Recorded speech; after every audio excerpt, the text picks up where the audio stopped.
Sir, good morning. Sir, I hope we can start now with director sir's. Okay. Sir, shall you go ahead? Yeah, sure. Sir, 1 second. Again, good morning to all of you. And before we start, I'm requesting our colleague Dr. Deva Ponda to start the moderating the session. Jan Bhagidari invites a national webinar on strengthening research and promoting innovation through research collaboration. Over to Dr. Ponda. Thank you so much, sir. Namaskar. Very good morning, ladies and gentlemen. Welcome to the national webinar on strengthening research and promoting innovation through research collaboration by our institute, ICAR, Central Institute of Freshwater Aquaculture, Bhubaneswar. This webinar is being conducted for 2 days. Today, that is 18th April 2023, and again another session will be conducted on 24th of April 2023. So ICAR CIFA has been identified as the standalone institute to conduct series of G20 events during this month of April. This webinar is one of the events which is being organized today and on 24th. The live streaming of this webinar is also going on in various online platforms like YouTube and Facebook. To shape this webinar today, we have two important lectures by the esteemed researcher of reputed research organizations. With this, now I would like to request our esteemed director ICAR CIFA, Dr. P.K. Sahu sir, to kindly welcome our guests and participants. Sir, please. Good morning, everybody. The esteemed guests, Professor Paritosh Mohanty, Dr. Joe, all our coordinators, moderators, ICAR CIFA family members, and all the audience, those who are participating in this particular meeting. Welcome you all to this national webinar on strengthening research and promotion of innovation through research collaboration, which is being organized by ICAR CIFA Bhubaneswar under the Jan Bhagidari initiative, as mentioned by Dr. Ponda, which is contributing to the spirit of G20. As we all are aware that India is leading G20 presidency 2023 with the theme of Vasudhaiva Kutumbakam. And this is the third meeting of the education working group, which is going to be held during 27th to 29th of April. The first meeting has already been organized of education working group meeting has already been organized at Chennai. The second one is at Amritsar, and third one is it is going on, and it will be in Bhubaneswar. And fourth working group will be at Pune, and it will be closed with the working group of ministers at Pune during 28th June. So this education working group, like any other working groups, working group will be conducting 5 different meetings. And this program is conducted, third working group program is being conducted with the help of 10 anchor institutes, 25 standalone institutes, and many participating institutes of Odisha. So as a standalone institute, as Dr. Ponda mentioned, ICAR CIFA has been undertaking several Jan Bhagidari initiatives. From the launch day lecture by none other than Professor S. Ayappan the former Director General ICR and Secretary DARE. It was on 1st April itself, it was launched, and it was followed by several other programs by student sensitizations, plantation drives, and we are planning to conduct 2 webinars in this particular series to raise awareness and imbibe spirit of participation and ownership with G20 presidency in the state. And today, in fact, this is the first webinar which we are going to organize. And you might be aware, this India has taken this G20 presidency from Indonesia on December 1st, 2022. And this is for only for this particular year. And within this year, we have to organize several important programs for to achieve the G20 goal itself. And this education program, in fact, there are several themes and priority areas which has been finalized for discussion. And one of the important area that is making technology-enabled learning more inclusive, qualitative, and collaborative at every level. Perhaps this webinar will definitely address with our 2 most esteemed speakers, those who are going to address today. It will achieve to some extent what the goal or the priority areas or the theme areas which has been set by this education working group. So without taking much time, I would like to request Paritosh Mohanty Sahab and Joe Sahab to start the program, and I request Dr. Panda to introduce the guest to the audience. So thank you very much. Once again, welcome you to all to this webinar, and hope you will enjoy these 2 lectures. Thank you once again. Thank you so much, sir. Thank you so much. Now I would like to request Dr. Sundar Rai, sir, to kindly introduce the speakers and to start this webinar. Okay, good morning, all of you once again. Thanks, Director Dr. P.K. Sahu sir, giving the giving a brief about this G20 program what SIFA as a standalone institute is taking up. So, without further delay, let me introduce Professor Mohanty.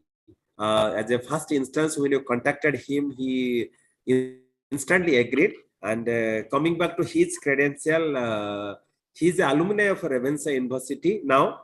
Earlier, it was Ravensa Autonomous College during 1997. Then PhD from IIT Kharagpur during 2004. Then he went to South Korea for a higher study, again to USA for a higher study. And he has joined IIT Roorkee in 2011 as assistant professor, 2015 as associate professor, 2020 as a professor. And if you look into his research area is nanoporous materials, synthesis, characterization and application. And his main focus has been nanoporous material for energy and environmental applications.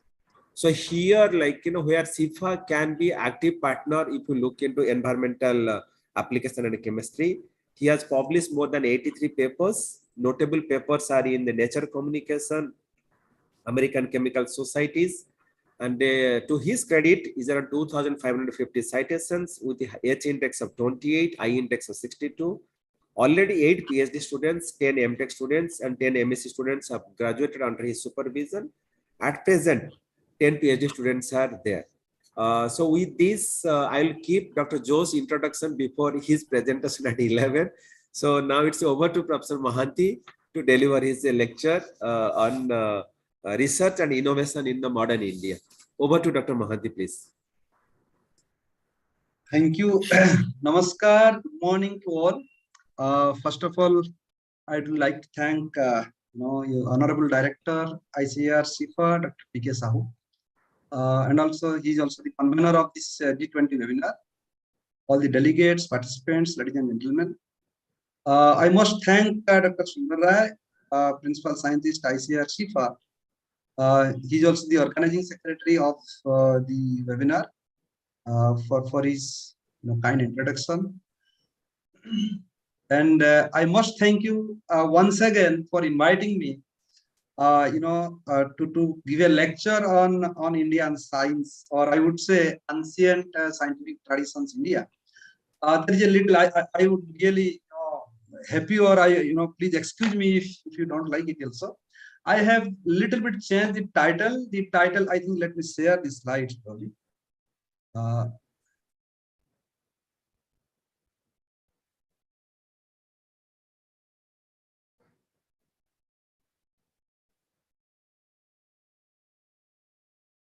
Is it visible now in full screen mode? Yeah.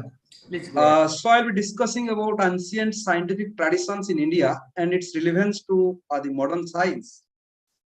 Interestingly, when I received a message from Dr. Sundarai to give a lecture on the occasion of this G20 events at ICR Shifa, it was a mixed feeling. I was a little bit surprised also. It's basically a pleasant surprise for me.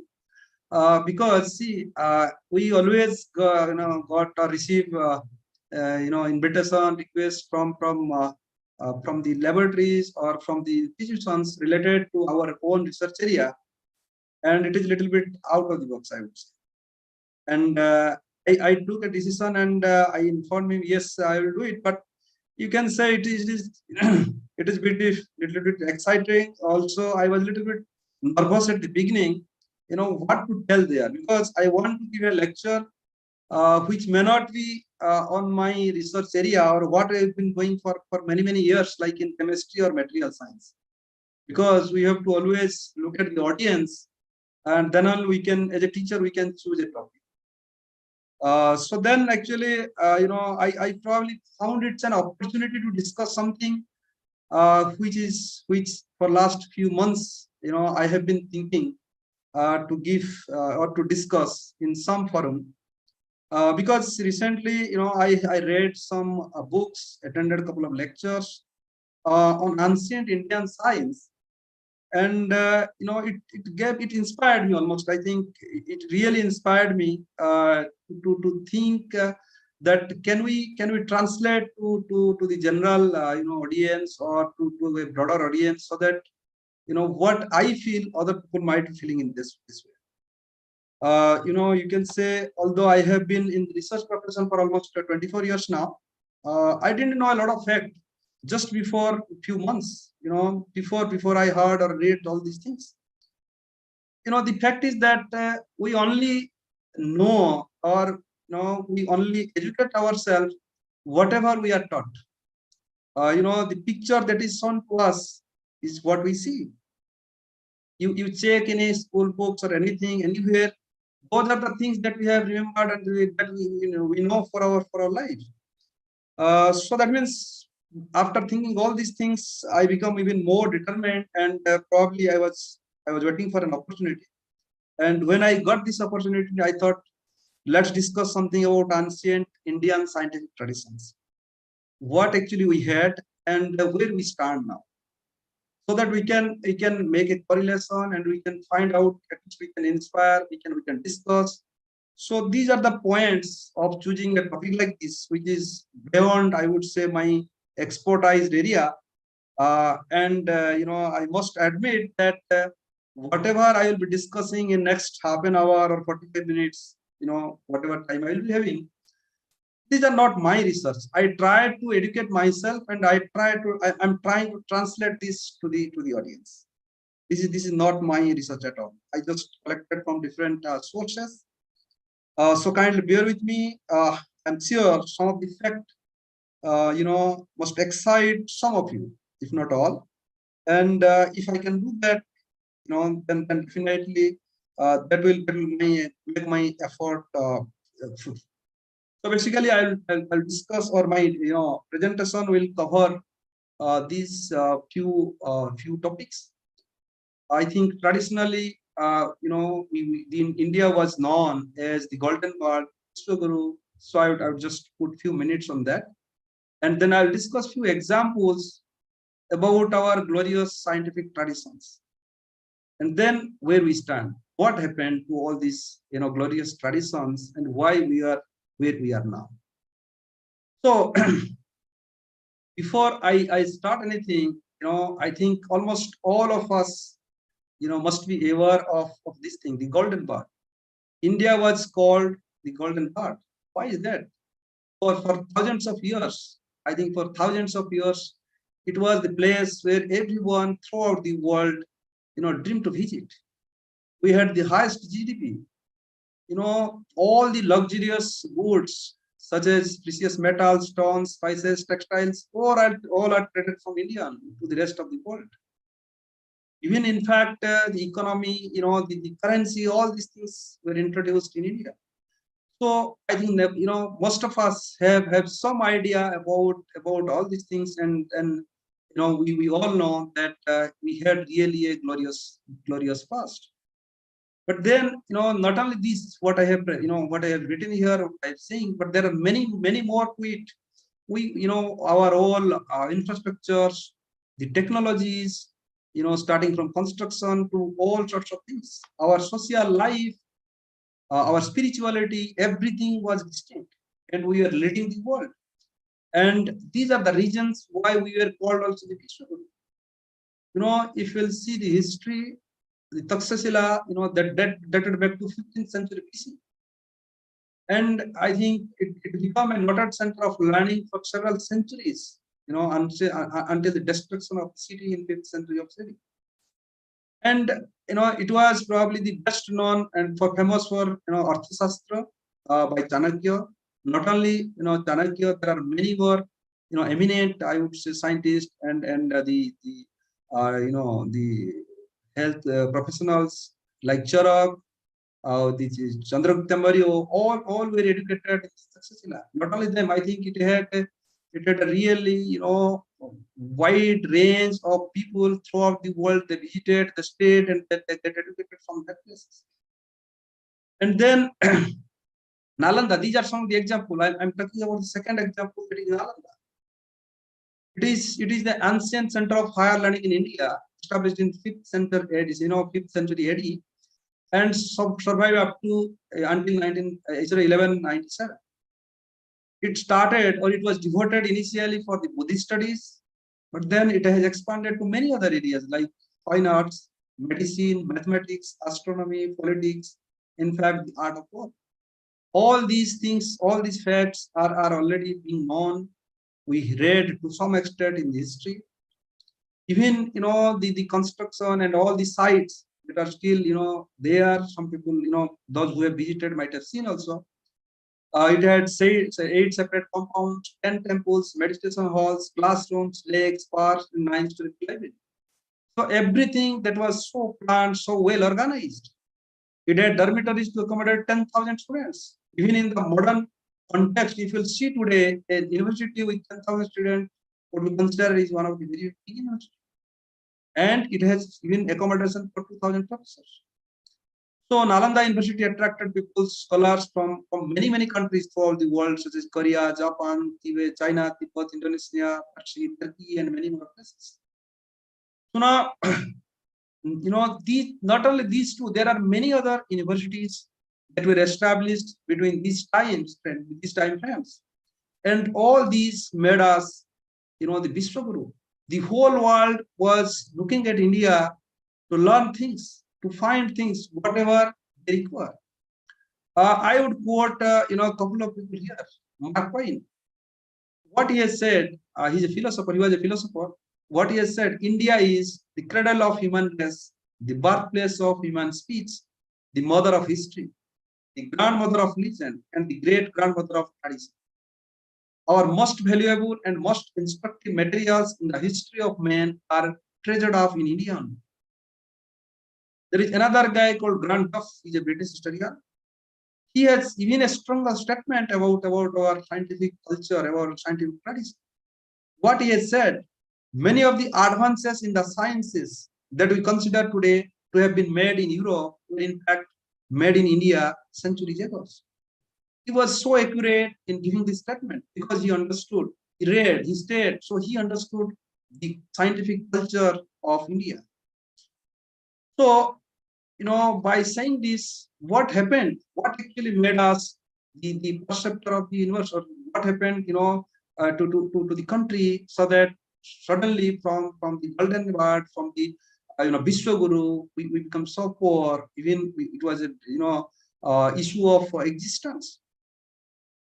The country remained Vishwaguru and Goldenberg for many decades, or sorry, many centuries, I would say. In fact, then suddenly what happened? The barbaric invasion by various forces for almost 1500 years.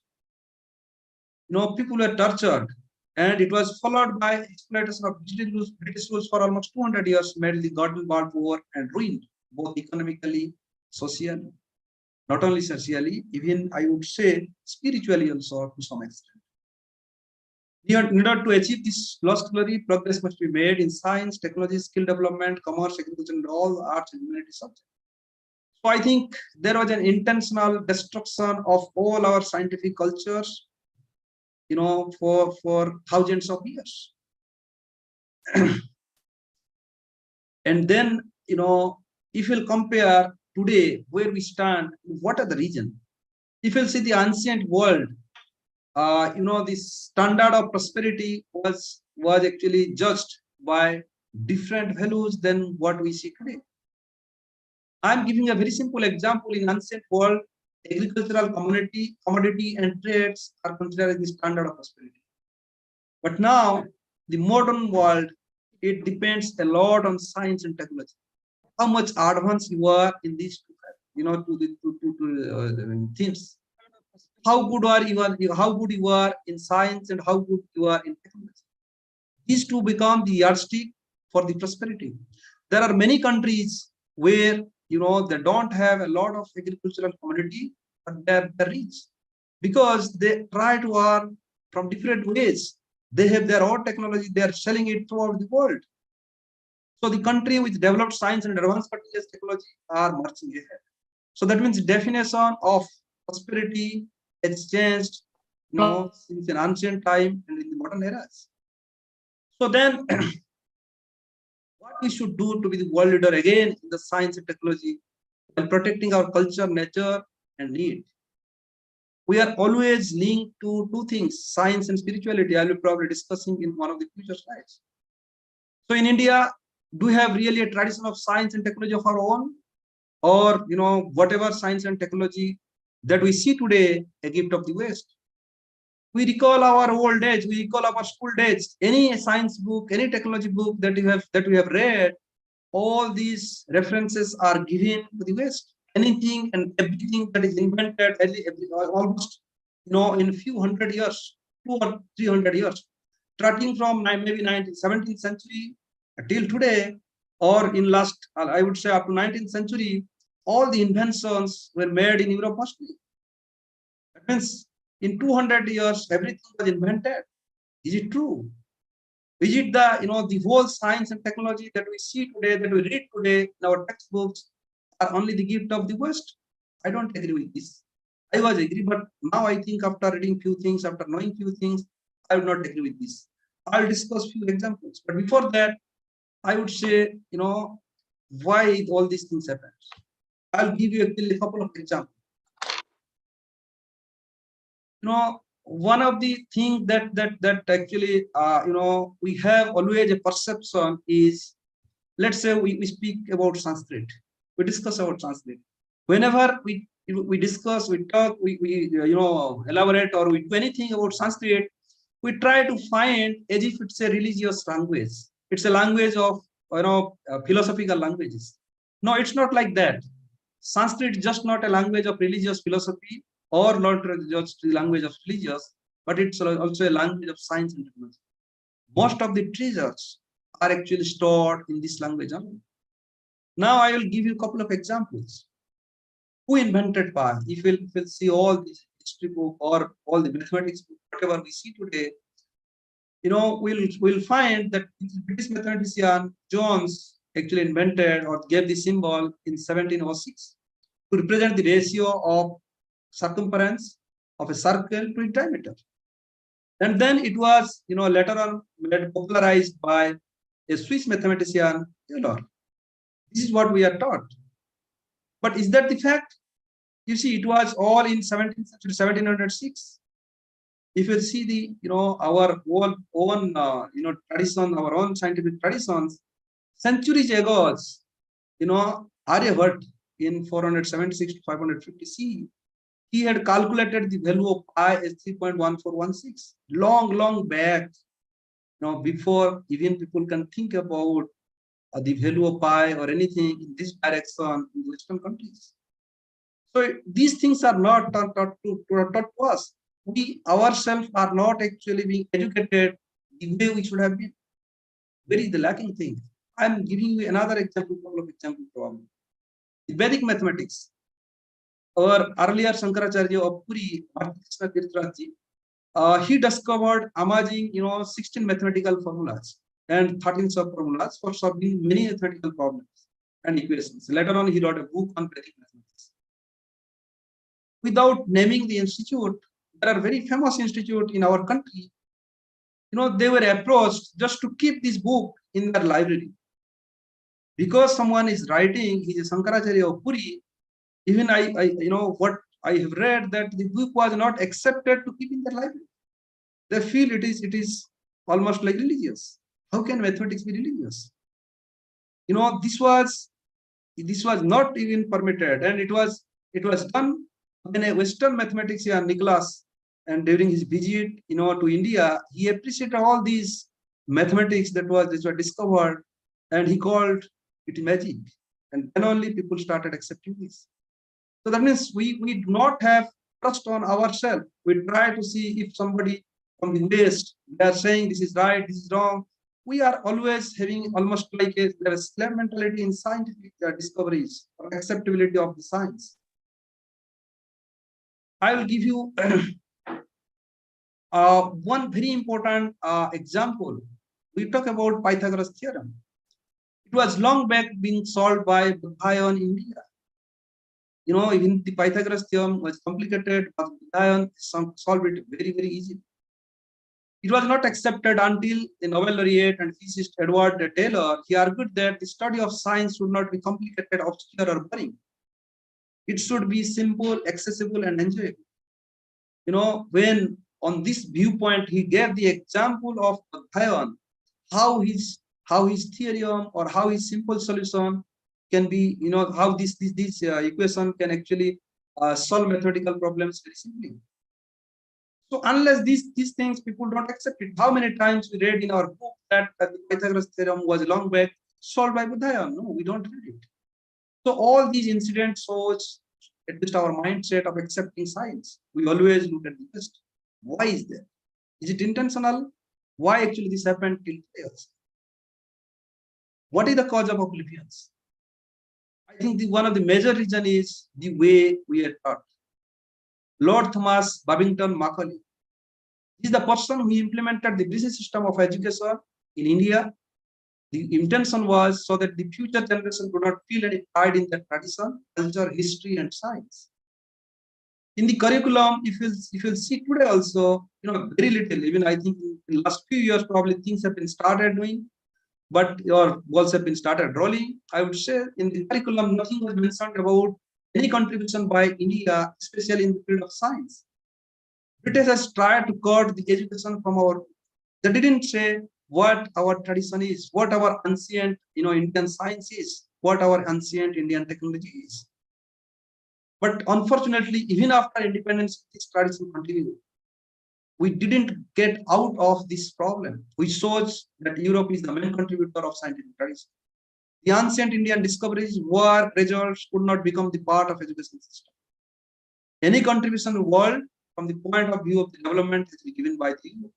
A feeling of pride that we have also contributed is missing and is replaced by imitators. This is one of the major causes of the oblivions. I will give a very good example here.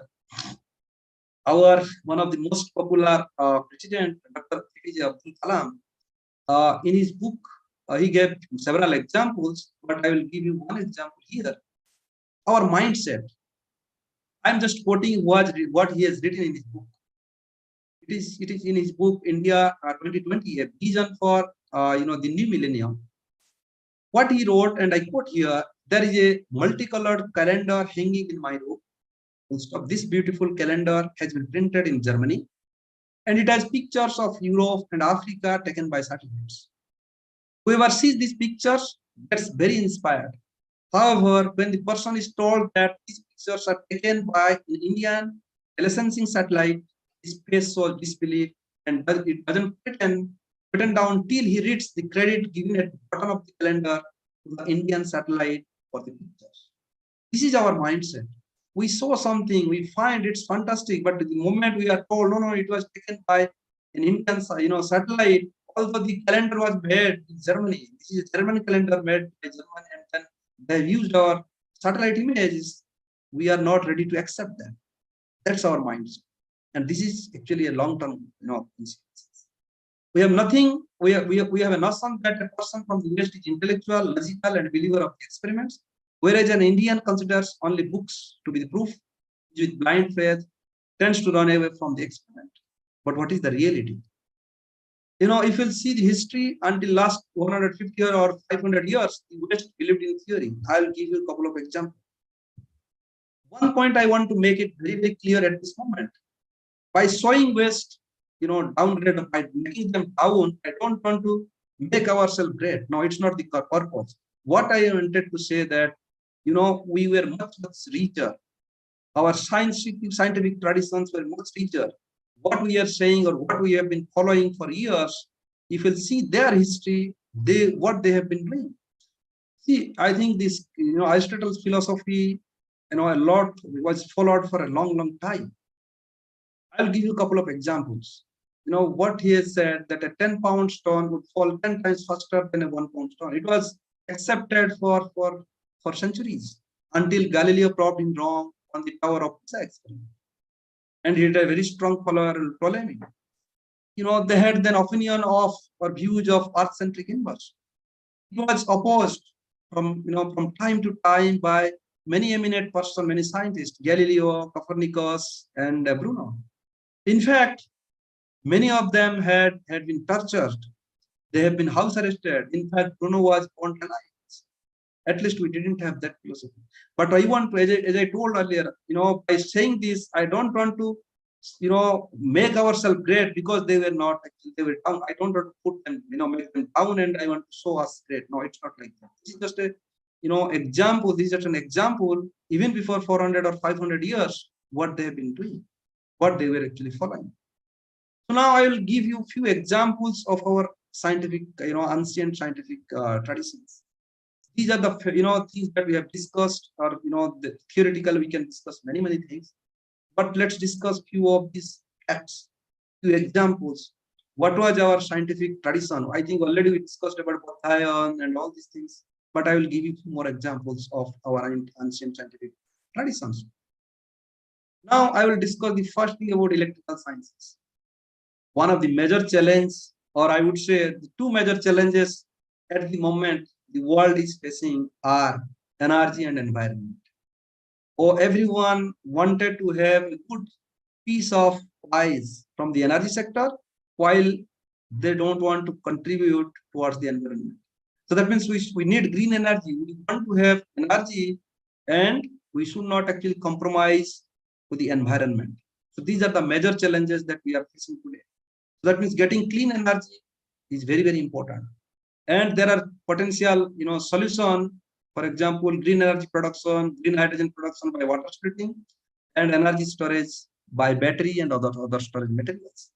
In fact, the 2019 Nobel Prize was awarded to the research on development of lithium-ion battery to Goodenough, Whittingham, and Yoshino.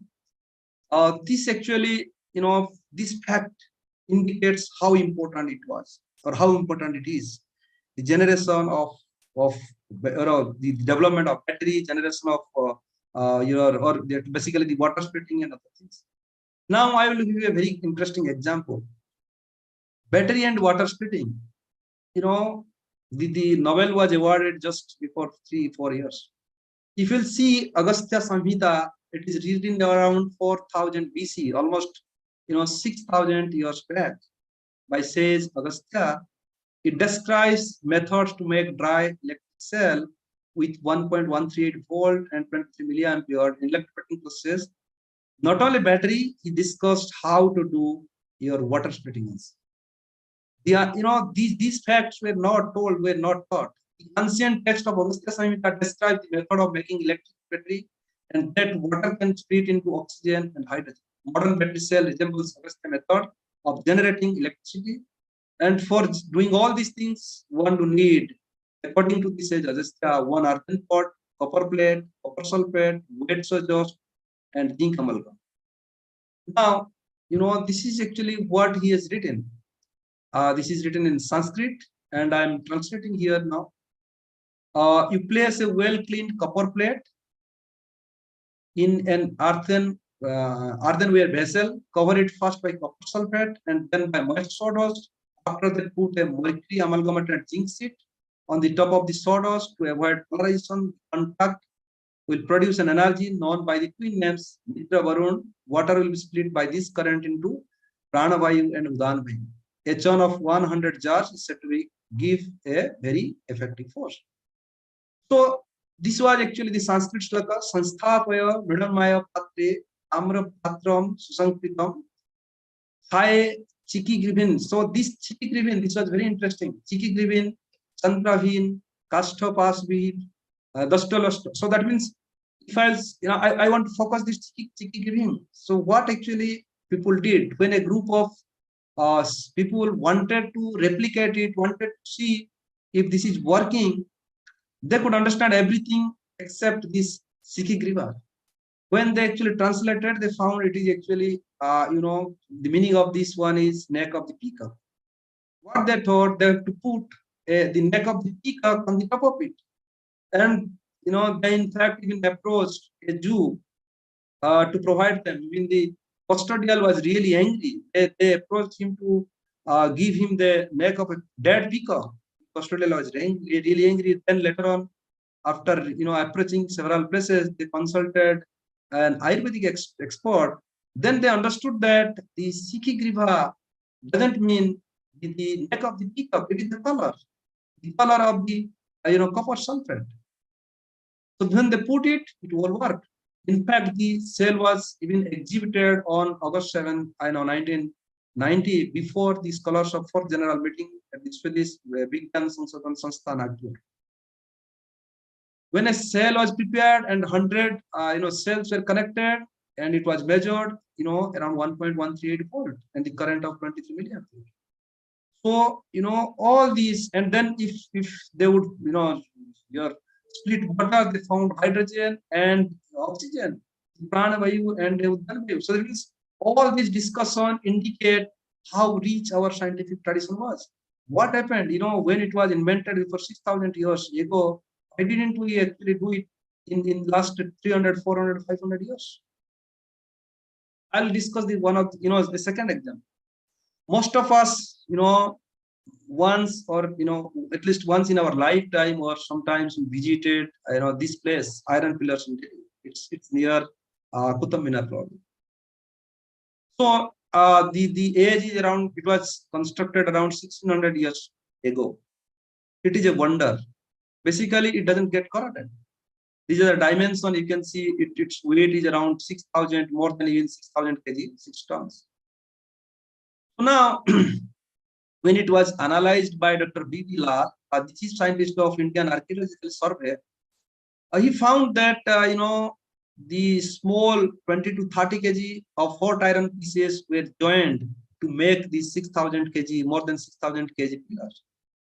Interesting fact is that even before 1600 years ago, we had the technology to join 30 to 40 kg small iron pieces, made it such a huge iron pillar, and we cannot see the joints. We don't see the joints. This is not in any joint, if you understand the material science a little bit, whenever you have a joint, you can expect a corrosion at that place. Penetration of oxygen, the penetration of a lot of other gases, SOx, NOx, and other things. But in this pillar, nothing is happening. It is all corrosion protected, and you cannot see the joint, and it's standing there for last 600 years. Don't you see? This is amazing. Even now, the latest science cannot prove all these things, cannot make things like that.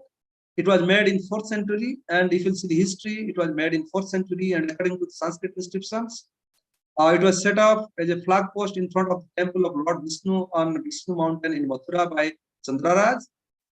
It may have been made to place Garuda on the top of it. It is also called Garuda pillar because of this. It was brought to Delhi in 1050 by Anang Pal, the founder of Delhi. So I will give you a couple of more examples. One is zinc. Interestingly, the Western countries or Europe, in fact, that didn't know about the zinc, and it is a metal until William Champion in 1735. He actually invented this one, produced this one. But if you see our history, zinc was made long back in the Jawar region of Rajasthan, dating back to 4th century BC. It has a zinc has a melting point around 900 Celsius, but the synthesis or making procedure is very interesting. It's actually a reverse distillation. You have to heat it above its melting point, so that means you produce basically the zinc vapor, and then by reverse distillation you can collect the vapor. These are some of these. The top one is a cartoon which shows the method, and the bottom one you can see some of these archaeological the images taken by the archaeological people. Still there are a lot of things people try to see in all these places. And as I told, the first commercial production of zinc was in 1735 after a patent was filed, Bristol process. And in fact, this Bristol process was copied from actually one of our 13th century piece, book called Ras Ratna Samuchaya. So that means this process, whatever is patented, is also taken from one of the book that is published here. Mercury, I think until 17th century again, Europeans didn't know that what mercury was. In India, people not only know about it, but they have been using it in the pharmaceuticals for thousands of years. Al-Biruni, who stayed in India in 11th century, was the first foreigner who has written in his book about how to manufacture and use mercury. In fact, Acharya Nagarjuna, who is even not very old, I would say he was born in 1080. In fact, he knew how to make gold from mercury, and at that time we didn't have periodic table. Now, if you correlate that with the periodic table, you see mercury, you just remove one proton, it become gold. So, these are some of the examples. There are many such examples like the use of gold, silver, copper, and lead. I think we have so many, epics, like, so many books that have stored all the information long back. I think Ramayana, Mahabharata, Srimad Bhagavad Gita, Raghuvans, Kumar Sambhavam, the tradition of using gold as for medicinal purpose has been there for a long time. Any book and every book we see has mentioned about all these things, gold, so all the precious metals. So that means all these indicate that the metallurgy, in India was much more developed in the ancient time. I will give you a couple of more examples. Garment technology, this is very important, because see, I'll go probably a little bit fast because I have already spent half an hour. So in Ajanta and in Mohenjo-daro, we found a lot of times the presence of cotton garments. A lot of garment we have found. Now, in fact, until 17th century, probably the West didn't know that we can make cotton, or we can make wool from cottons. So, the Vedas says this made was the first to show cotton, and later the clothes are started to made and began to be colored and embroidered with gold. And at one point of time, India was the exporter of all top quality clothes to the whole world. Clothes were the prized import by the British. And in 1835, Edward Payne wrote, the Indians in every age have, in their textile industry, maintained an incomparable and matchless standard. Some of their wool cloths have been made not by the human, but by fairies and butterflies. That's what they were thinking. And by conspiracy, the British destroyed the cottage industry where such fine clothes were manufactured. They cut off the thumbs that made them. In fact, there are many studies in this cotton industries. They were making cloths which can be several meters, but can be stored inside the coconut or coconut shell, I would say. So, not only, these clothes in mathematics, we were almost the leaders. We were leaders almost in all the fields, but mathematics was actually distinct. Just as the crest of the peacock and the gem of the cobra says it right at the top, similar mathematics is established right at the topmost position in the Vedas and Shastras. India has been the father of the mathematics, the inventor of zero, not only zero, the birthplace of algebra, geometry, and all these mathematics that we see. So if we'll discuss this, it will be endless. There are many things that probably that we have to discuss. For example, measurement time, astronomy, architecture. I think all the Mohenjo-daro, Harappa we have all read.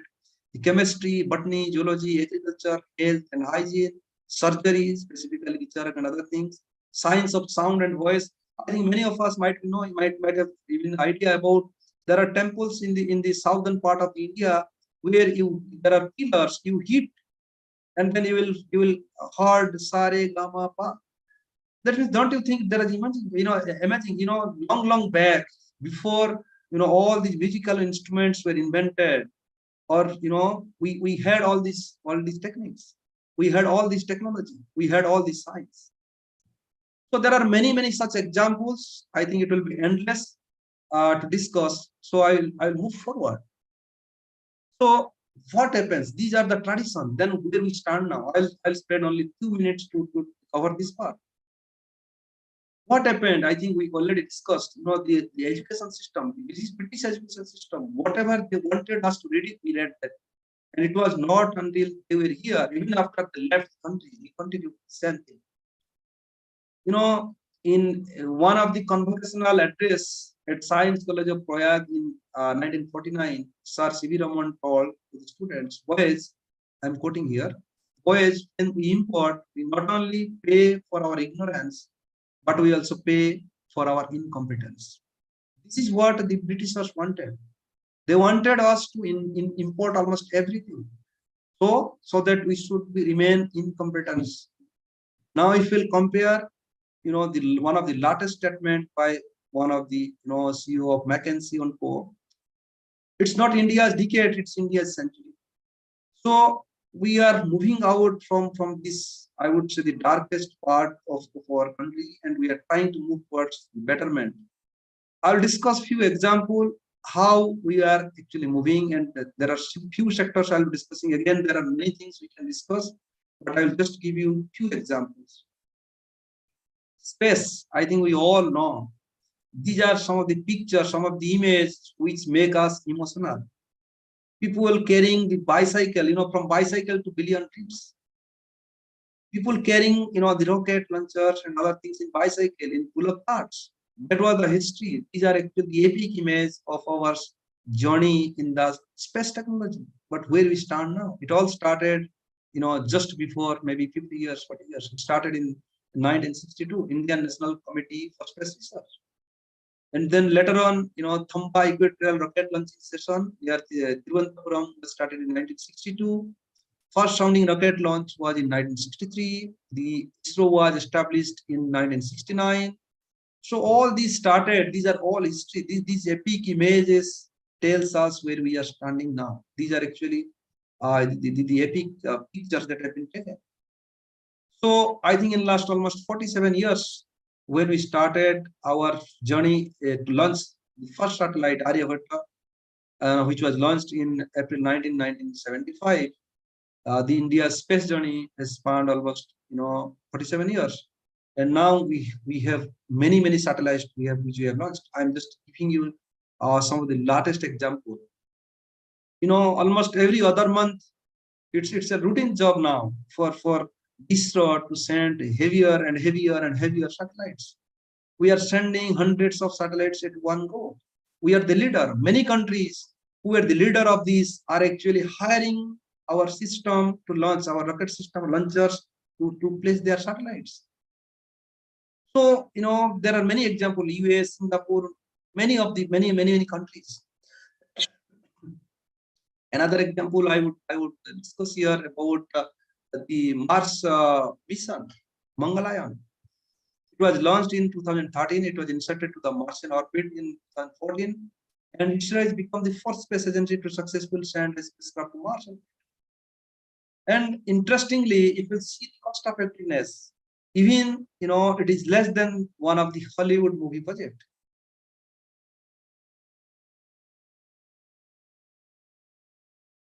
So if you will put everything together about our space technology, where we stand now. In the whole world, there are around 70 different space agencies engaged in space programs, and we are almost the fifth. And as of October 23rd, 2022, India has launched 381 satellites for 34 different countries. We are not sending for us only, we are sending for many, many countries. And in fact, many countries like US and Singapore and many other countries who are, who we would say the developed countries. Computer information technology, I think we probably don't need to discuss a lot about this. We are almost the leader in the world. The first computer came in 1955 to India, Indian Statistical Institute. Later on, I think in 1963, IIT Kanpur, acquired its first computer, and it started offering courses in programming, soon followed by other IITs also. In 1970, the establishment of Department of Electronics for promoting growth in electronic computers in India. And the first breakpoint was the TCS, Tata Consultancy Service, receiving its first foreign client. This all started, and you see, we are today having one of the biggest, economy, and the digital economy. We are expected to be 1 trillion by 2025. India is one of the largest and fastest growing market for digital consumers. Our contribution, or this IT contribution in the India GDP, has increased from 1.8% in 1998 to almost 10% now. Online retailing, cloud computing, e-commerce are all contributing to the speedy growth of the IT industry. Not only that, all these new technology like 5G communication and artificial intelligence, we are not lagging behind. See, the world is running now behind artificial intelligence, machine learning, data science, all these things. And India is not lagging. Most of the top, IT companies, they are working on it. They're putting their efforts. So the biggest step to start manufacturing integrated chip in India, and Tata has already taken up the initiative under the Atmanirbhar Bharat mission, and they have also started the first manufacturing plants in Tamil Nadu. So we are expected to be a 1 trillion economy on IT only. Another sector which actually India has grown like anything is medical technology. So Indian pharma industry is ranked third in the world for producing medicine by billion. Probably will be going even faster. We supply 60% of the global demand for vaccines for various diseases. We are the leader for vaccine making. If you'll see, our export and our contribution in the last pandemic, which was one of the biggest issue for last several years, at least 3 years now. And India emerges as the vaccine manufacturing hub of the world. We have made so many different types of vaccines. Vaccine by Bharat Biotech, Serum Institute, and also there was intravenousal COVID vaccines by Bharat Biotech. The country has the capacity to manufacture almost 3 billion COVID vaccines doses annually. And we could vaccinate almost 1 billion people in only 275 days. These are the records. And not only we have treated ourselves, we have shown the whole world in the form of vaccine. We have supplied a lot of stuffs, medical reliefs to other countries. At least India has supplied 23.9 crore doses of COVID-19 vaccines to 101 countries during the pandemic under Vaccine Maitri. Not only these vaccines, I think the ventilators, PPE kits, oxygen cylinders, even oxygen generators, a lot of drugs, they are all sent to different countries. In fact, you see everywhere there are a lot of appreciation. World's leader praise India's handling of COVID-19 pandemic. Biden says PM Modi is so democracies can deliver. So India has stand far in this particular time. Suriname, Guyana president praise India's global friends. I think there are many reports. Just I'm saying a couple of these, a few of these.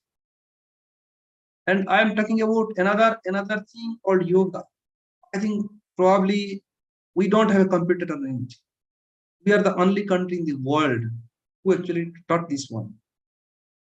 So it is, it was earlier or traditionally was linked to religious sentiment, but I think if you'll see in last few years, even the United Nations have actually a yoga day now, June 21st.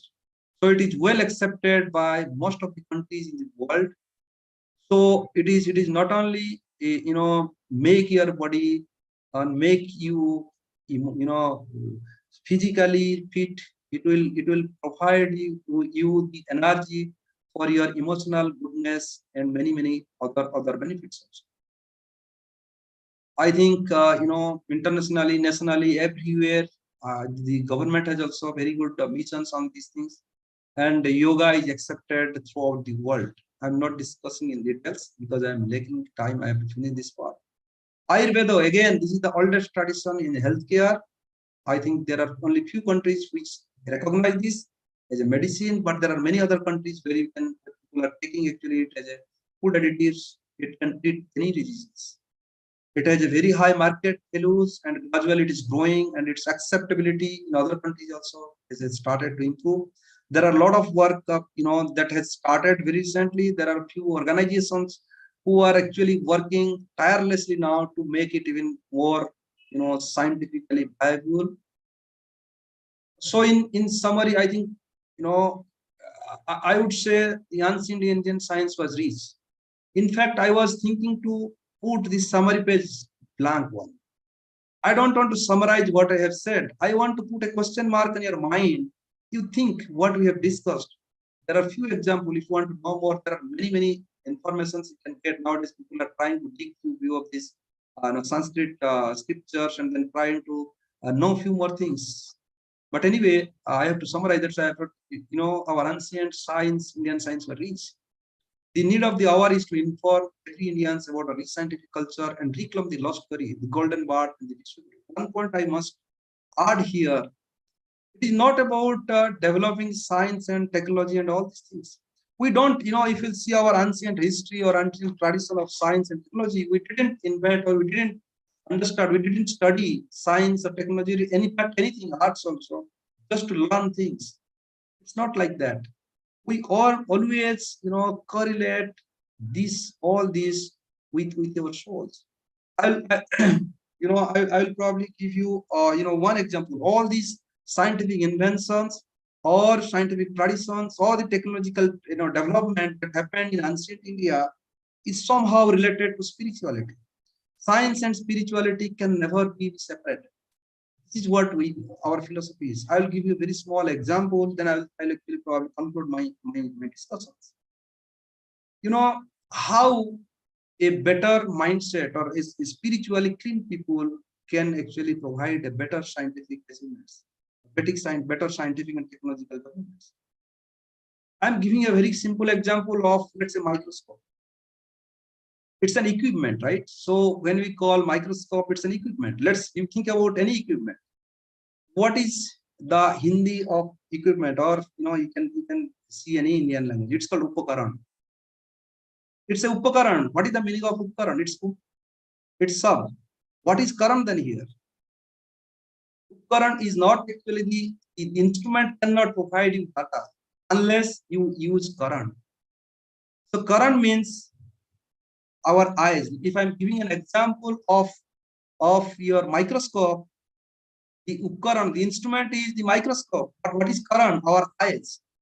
If you'll give the same sample and same equipment to different people, all of them may come with different types and different microstructure.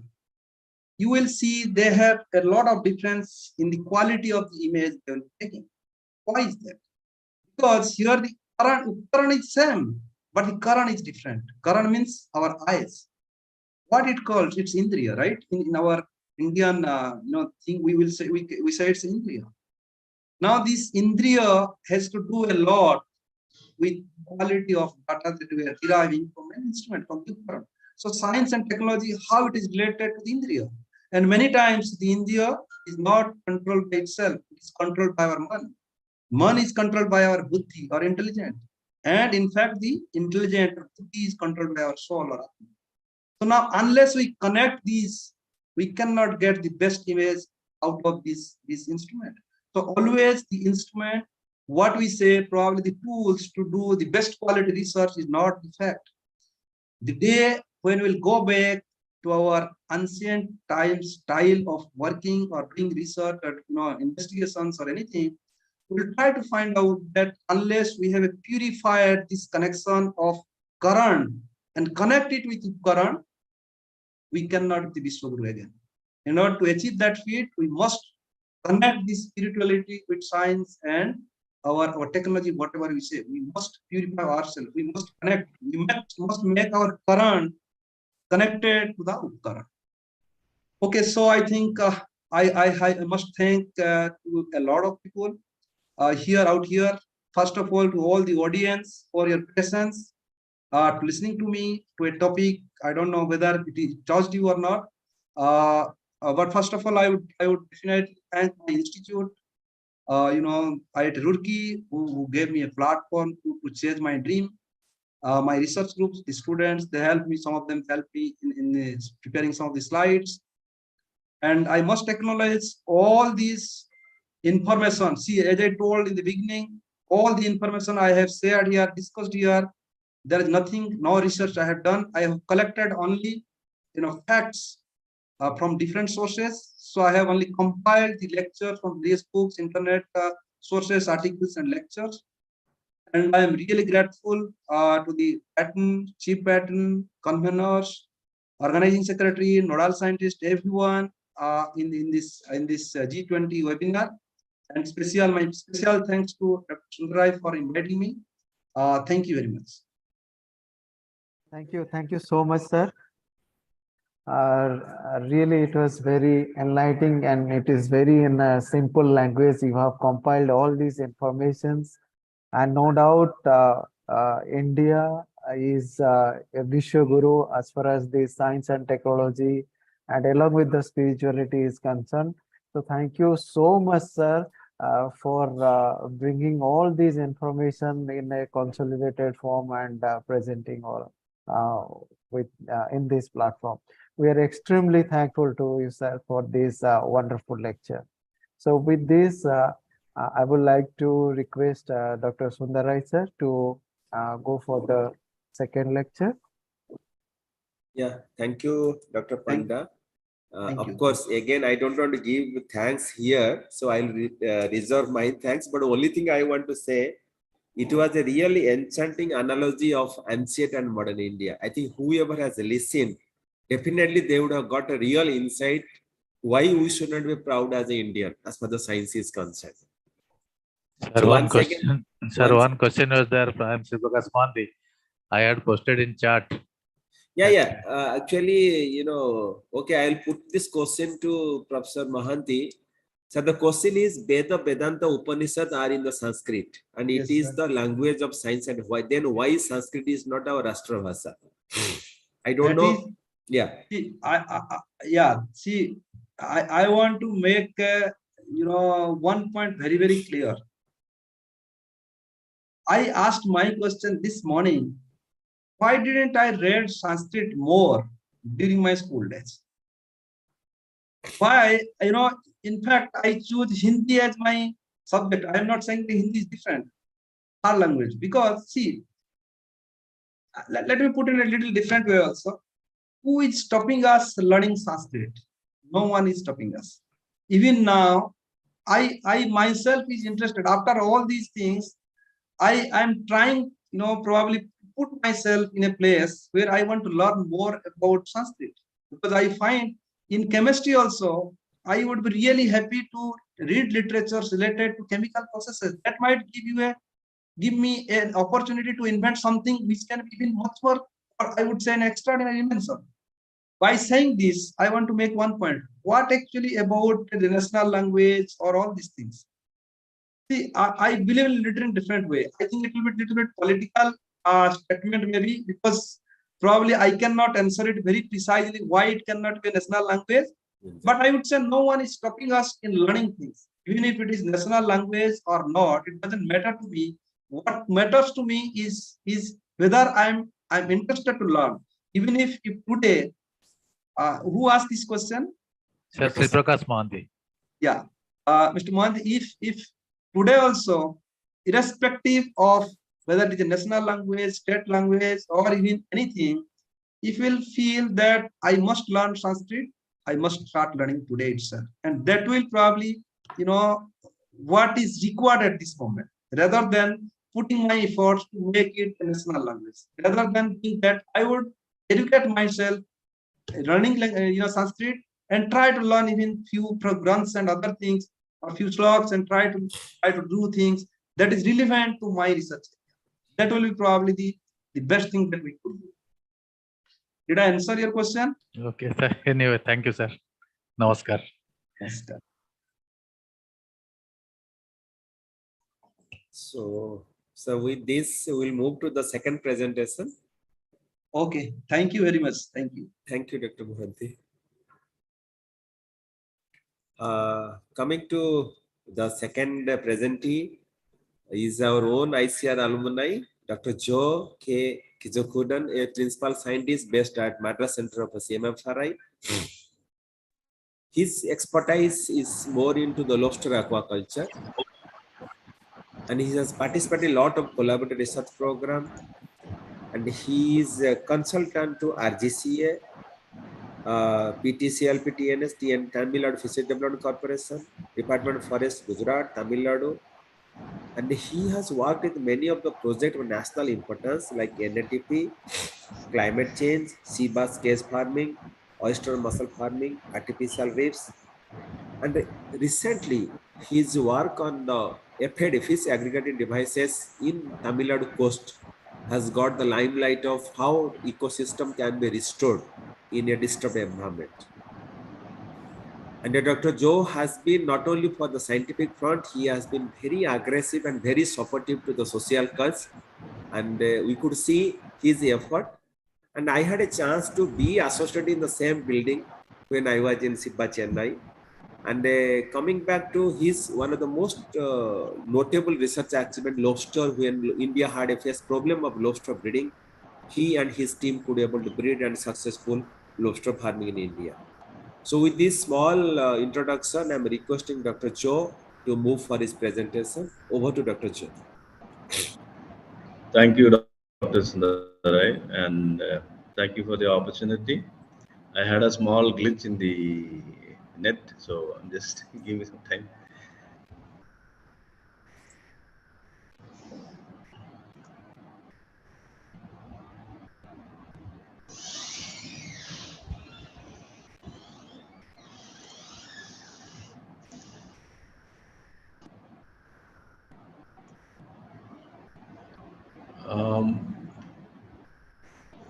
The share screen, it is already open on my screen. Yes.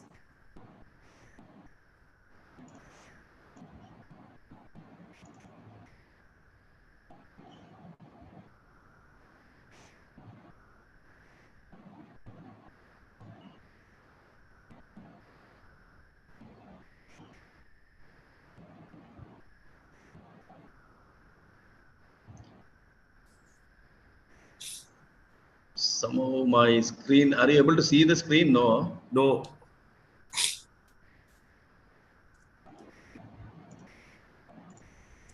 Now? Now it is coming. Yeah, it is okay.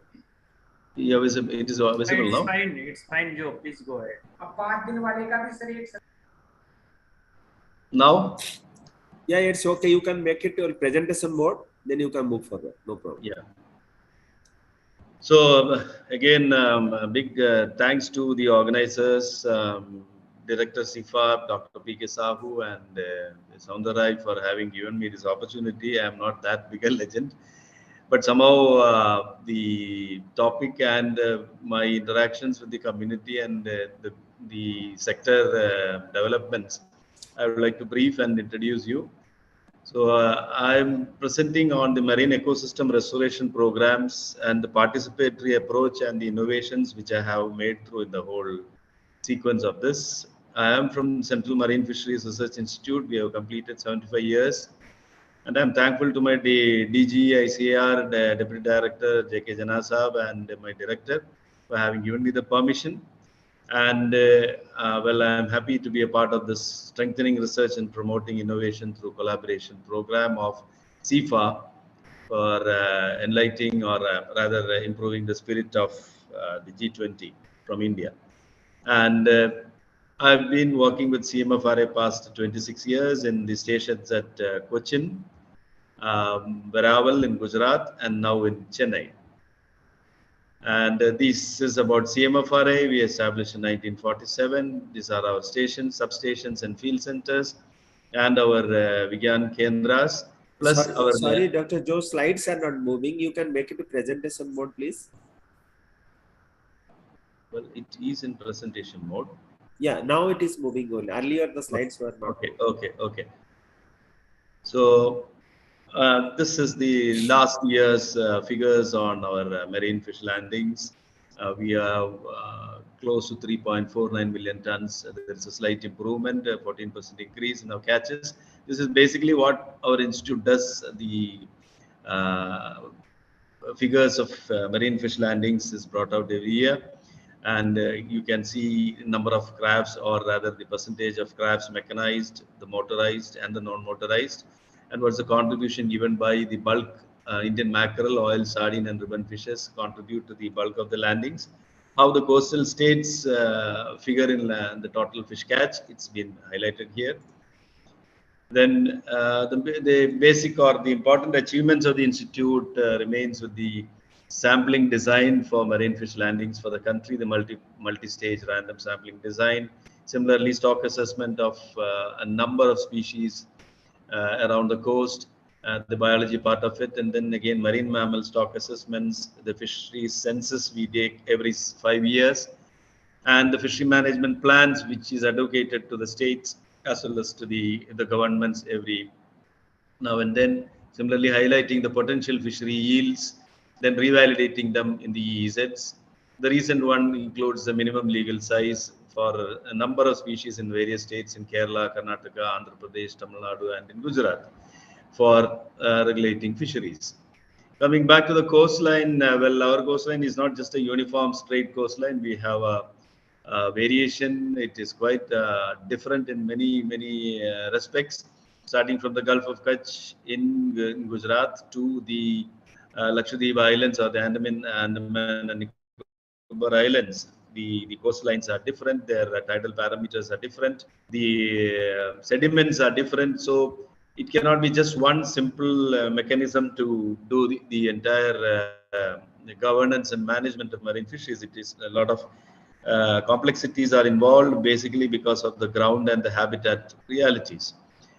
And just like to brief some of those people who are attending, who are not familiar with the marine context, I would rather say the bulk of the human population and civilizations existed on the coastal areas. The reasons are they promote navigation, trade, and they give you good rain and weather, and then they also give you seafood, as well as it was a mode of transport and communication.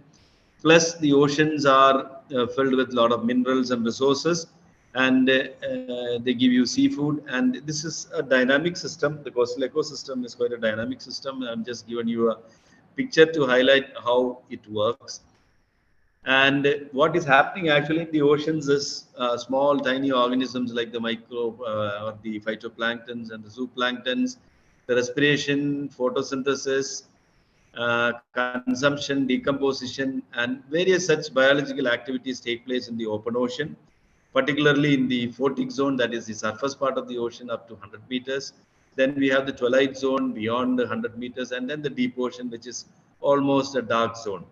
But these sort of metabolic activities, which releases carbon dioxide, consumes oxygen, and the rivers at the opposite time, and the biomineralization, settlement of organic carbon to the sink at the bottom of the sea, and so on. So there are several biological micro loops taking place in the ocean, going down as well as coming up. We call it the downwelling and the upwelling.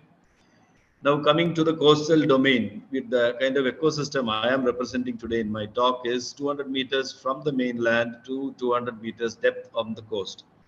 And this is the largest ecological system we are addressing to. And what is the significance of this? This produces 50% of our global oxygen. 18% of the surface of the globe is covered by this water body. 15% of the global primary production is taken care here. Up to 40% of global population lives around here. 80% of the world's fish catch comes from here, and this is only 8% of the oceans and 0.5% of the entire ocean volume. And this area takes care of 50% of global denitrification, 80% of the organic material burial. That is, it is virtually a sink for taking down all our organic materials from either the territory farms or other urban cities, etc. And therefore 90% of the global sedimentary mineralization takes place in our coastal domain. And they are also almost called as a global sink with river loads, elements and pollutants. 50% of the global carbonate deposits are in this domain. This is also adjoined with the mangroves, salt marshes, seagrasses and other ecosystems which help us in carbon trapping on the ocean floor, and that's how we call them the blue carbon, or leave the carbon dioxide into a long-term reserve, which is called as carbon scrubbers. And in our Indian conditions, most of the like whales, turtles, corals and sponges, many of them are under wildlife protected, and many species have been now recently included. More than 2 lakh species have been documented from the marine area. Perhaps 2 million marine species are yet to be documented. Marine species range from 0.02 micrometers to 33 meters, and the bulk of the organisms come from the virus, bacteria, and that range. And in Indian context, we're talking about 13,000 species, and about we have an EEZ of 2.02 million square kilometers and a continental shelf worth 2 lakh square kilometers. And the number of species, again, 200 plus diatoms. Algae 844, seagrasses almost 14 plus, mangroves 39, the sponges 486 plus, the cnidarians 842 plus, the polychaetes, brachyrens, molluscans, echinoderms. And when it comes to fishes, 2,546 species, sponges 451 and corals 218. What are the issues we are time being facing? It includes the habitat degradation, some pollution, climate change, and obviously there is a demand for seafood increasing, therefore there is an overfishing as well. Now we come to the first thing. I'll just run through these important key factors which are affecting these domains. Where is global warming actually happening? 93% is impacting the oceans. The rest is only impacting the continent and the land. And what's exactly happening? The greenhouse gas accumulates, biophysical changes leads to temperature increase, acidification. The currents are changing because of that. Dissolved oxygen, there is a problem. Rainfalls either erring or it is increasing or decreasing. Sea level rise is there. Storm frequency and intensity is increasing. Impacts on the marine ecosystems, biodiversity, fisheries, and the stakeholders living along the coastline. There are certain impacts already noticed, like fishes moving offshore, change in fishing spawning seasons, increase in abundance of low-value non-fishery resources, erosion in the quality of the landed fish, increase intensity of cyclones leading to sea erosions and sea level rise, and thus leading to some changes in ecosystem structure, reduction in value of fish and profits from the fishing, risk to life and property of fishers at sea and land. Evidences of these impacts are already documented in many of our studies, like shift in latitudinal distribution of sardines, extension distribution of mackerels, shift in depth of occurrence of the nemipterids, shift in spawning periods of the molluscans, and so on. This is in short the chemical changes which is happening because of our industrial releases as well as our intensification in various activities, urban activities, including emission of gases, leading to nitrous oxides, formation of ozones, breaking the ozone layer, creation of acid rains, increasing carbon dioxide mixing in waters and acidification, and thus leading to kills of planktons, and then creating dead zones in the oceans.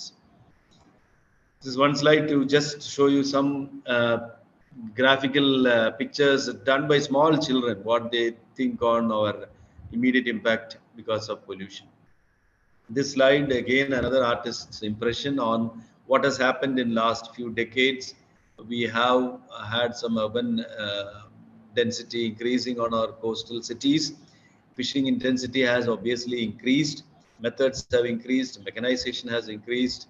Number of units have increased. But on the contrary, our resources and the habitats are vulnerable, or rather, they have been rendered sensitive to these issues. Now, again, coming back to the first three things we have already shown in few slides. The other two last one are important. That is the increasing seafood demand and the livelihoods. So this is where I'm going to connect the basic issue with the participation part, the collaboration part, and the research and the innovation. So I'm coming to next few slides on that. Here we can see the intensification activity, or the number of units increasing on fishing. The slides, it makes it very clear, like for catching one fish, like we end up catching too many other organisms, and fish is thus becoming a minority most of the cases. So what exactly we have to intervene is, we need to really work on awareness. We need to work on creation of more habitats, and a primal state where fishes can live happily and can provide you enough food in the coming years. So that is where these are some of the quotes given by other scientists and even the UN. Since it is an open access and common resource property, the tragedy of commons might happen. This is what many people believe. And the UN says there should be an immediate action to sustainably manage our fish stocks. And 50 years left for sea fish. And the worm, Nature 2007 has said that there will be virtually nothing left to fish from the seas by the middle of the century if the current trends continue. Now, fisheries in the world are severely depleted, not just in India, many countries, because of various reasons. I have already listed so many issues. And slow, steady degradation of demersal high-value resources is already noted. And thus, sustainability, when we always use the word sustainability and we do exploitation, is a deceptive goal, because human harvesting of fish leads to a progressive simplification of the ecosystem in favor of smaller fishes, high turnover and low trophic level fishes that are adapted to and stand disturbances and habitat degradation, and leads to irreversible trend. Now the questions are, what has happened to our coastal waters? What is happening to our traditional fishers? Fishing down the food chain, is it happening or not? So there are several questions. I like to answer some of them. How has the traditional fisher, that is the majority of fishers, adapted to these changes? Shifted to capital intensive efforts. They have moved on to capital intensive exercises again, but then they are facing reduction in capture, that is catch per unit efforts. And that is thus affecting their livelihoods. Is sustainability meant to be showing higher catches of multiple species and changed compositions? No. Sustaining the composition, balance of numbers and trophic levels, and the prey-predator ratios is actually the sustainability. Then where are we going with the continued harvest, increased efforts in hungry mouths, reduced fish stocks and catches, overexploitation, very less fish catch to feed? Is the competition bringing the survival instincts of best efficient techniques, faster, bigger net, smaller mesh, better eco-locatory supports and capital investment? Yes, more investments for better capture rates, but this is not going to help us on a long run with the artisanal fishers. They are getting handicapped. So what happens to the marginalized and weaker fisher, and most of all the surviving fishers? They're increasingly vulnerable and they live in stress and misery. Have we compromised biodiversity and future economic options? Yes, to an extent, but we have to improve upon the choice of gaze and the ecosystem and habitat functioning. Would the fish deficit and high prices lead to long-term local overexploitation? Yes, only to extent of availability and economic feasibility. Does all this lead to the last resort of the landless or poor, as Polly has suggested? Yes. So why do we need habitat restoration? This is answered well. Now I'm giving you another angle to the whole problem. Like, we're dealing with close to 8 lakh fishermen families, as given by our census data, CMFRI, living in 3,477 fishing villages. And please remember 37 lakhs 74,577 individuals or fishermen live along this coast, and with the 33.2% of it being children. And very importantly, out of this 37, 34 lakh odd fishermen are representing the traditional fishers. Imagine the traditional fishers are the bulk, constituting close to 92%. And 6,890 families of these are living below poverty line. That is about 67.3. This is the reality. This is our census data. Now, in that again, we all know India has the largest youth population in the world. And this is not much different amongst the fishermen community. We have a big youth group coming out of the fishermen community, and that is quite huge. They are all well educated. I just want to highlight on those 2 or 3 points. The important one is, say, Tamil Nadu has almost 8 lakh fishermen from 2 lakh fishermen families, and they are the highest number of fishing villages in the country.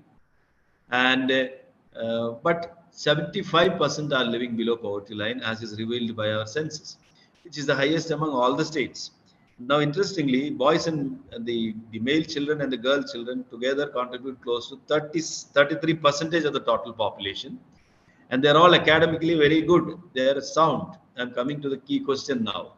When education levels, say particularly in Tamil Nadu, say is more than 70% among the fishermen community, particularly among the last 2 decade generation of kids, 5.58% above degree, 6.9% above high school, 24% above high school, and 29.2% above primary education.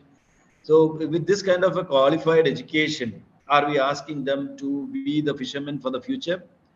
It's a big question. Like we cannot deny them their rights of living as good citizens.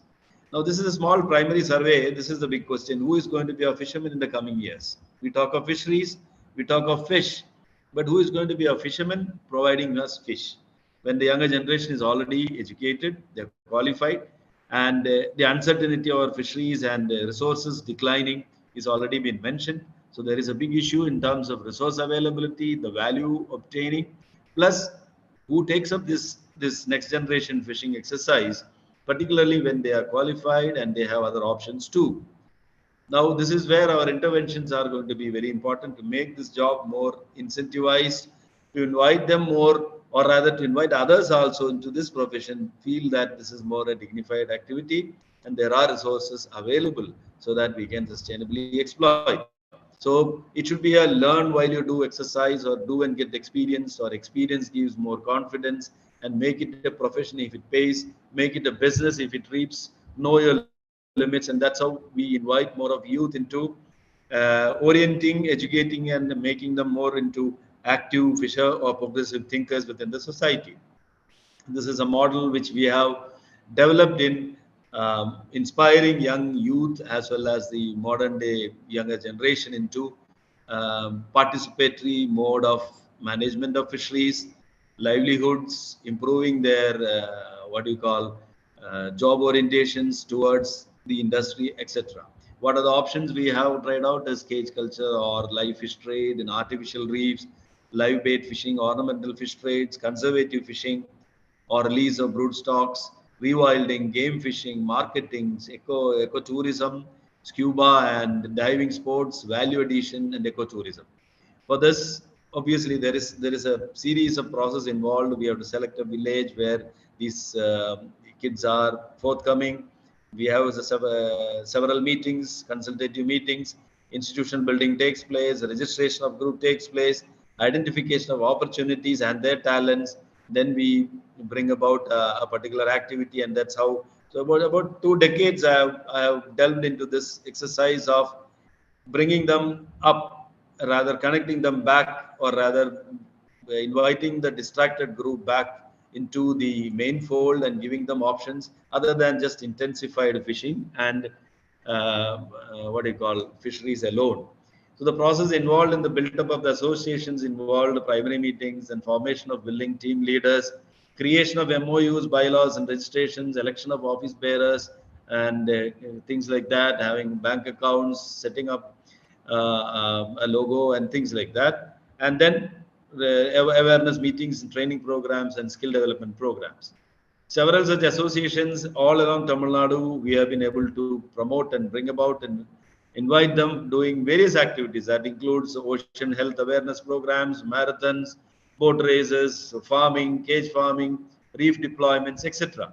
And all these exercises, I am proud to say, the participants are only fishermen, only fisher youth, and mostly only from the progressive societies which have come forward.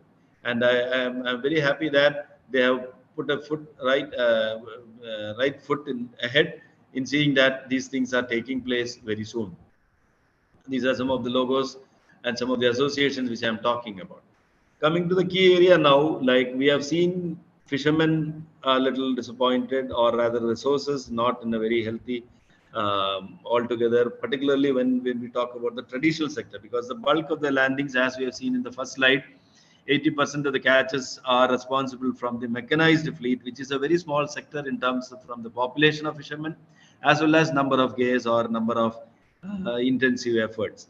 Whereas the larger bulk of the community represent the smaller vessels, smaller boats, and smaller capacities. Their turnover is very less in terms of fish. And when the resources are facing a decline, these people are really vulnerable and they don't know where to go, what to do. So this is where now we have to intervene. Like, how do this coastal domain give a better picture on productivity? So the habitats are being fished by various nets. Our intensification efforts have already focused and concentrated only in this domain. So there is a kind of a conflict between the mechanized and the non-mechanized, and there is some resolution between every state. And we have distances in terms of kilometers or depth of the sea, and then we say this is limited towards the traditional fishermen. Beyond that, it is meant for the mechanized group. And within this jurisdiction, our sea is being divided for operational ease. But again, the constraints are the coastal domain, the resources are getting limited. Now, earlier people used to think FADs, fish aggregating devices, used to be a mechanism where the traditional fishers used to gather some fish or aggregate some fish and then capture it conveniently when the demand was not that big. But nowadays, this is a banned exercise by the UN as well as the FAO and other agencies, since it is an aggregation of a fish or a community of fish during a particular age group or a particular time and migrating for a single purpose. It is not a resident there permanently, and it does not form an ecosystem. Therefore, FADs are just a concentrating devices which may lead to imbalances in the species numbers and abundances. Therefore, it is nowadays not advised. That is where the word FAD is nowadays dropped, and then we talk about habitat restoration programs, which are in fact mimicking the natural habitat and much more. So what are artificial reefs? So please be very careful. We don't use the term FAD anymore.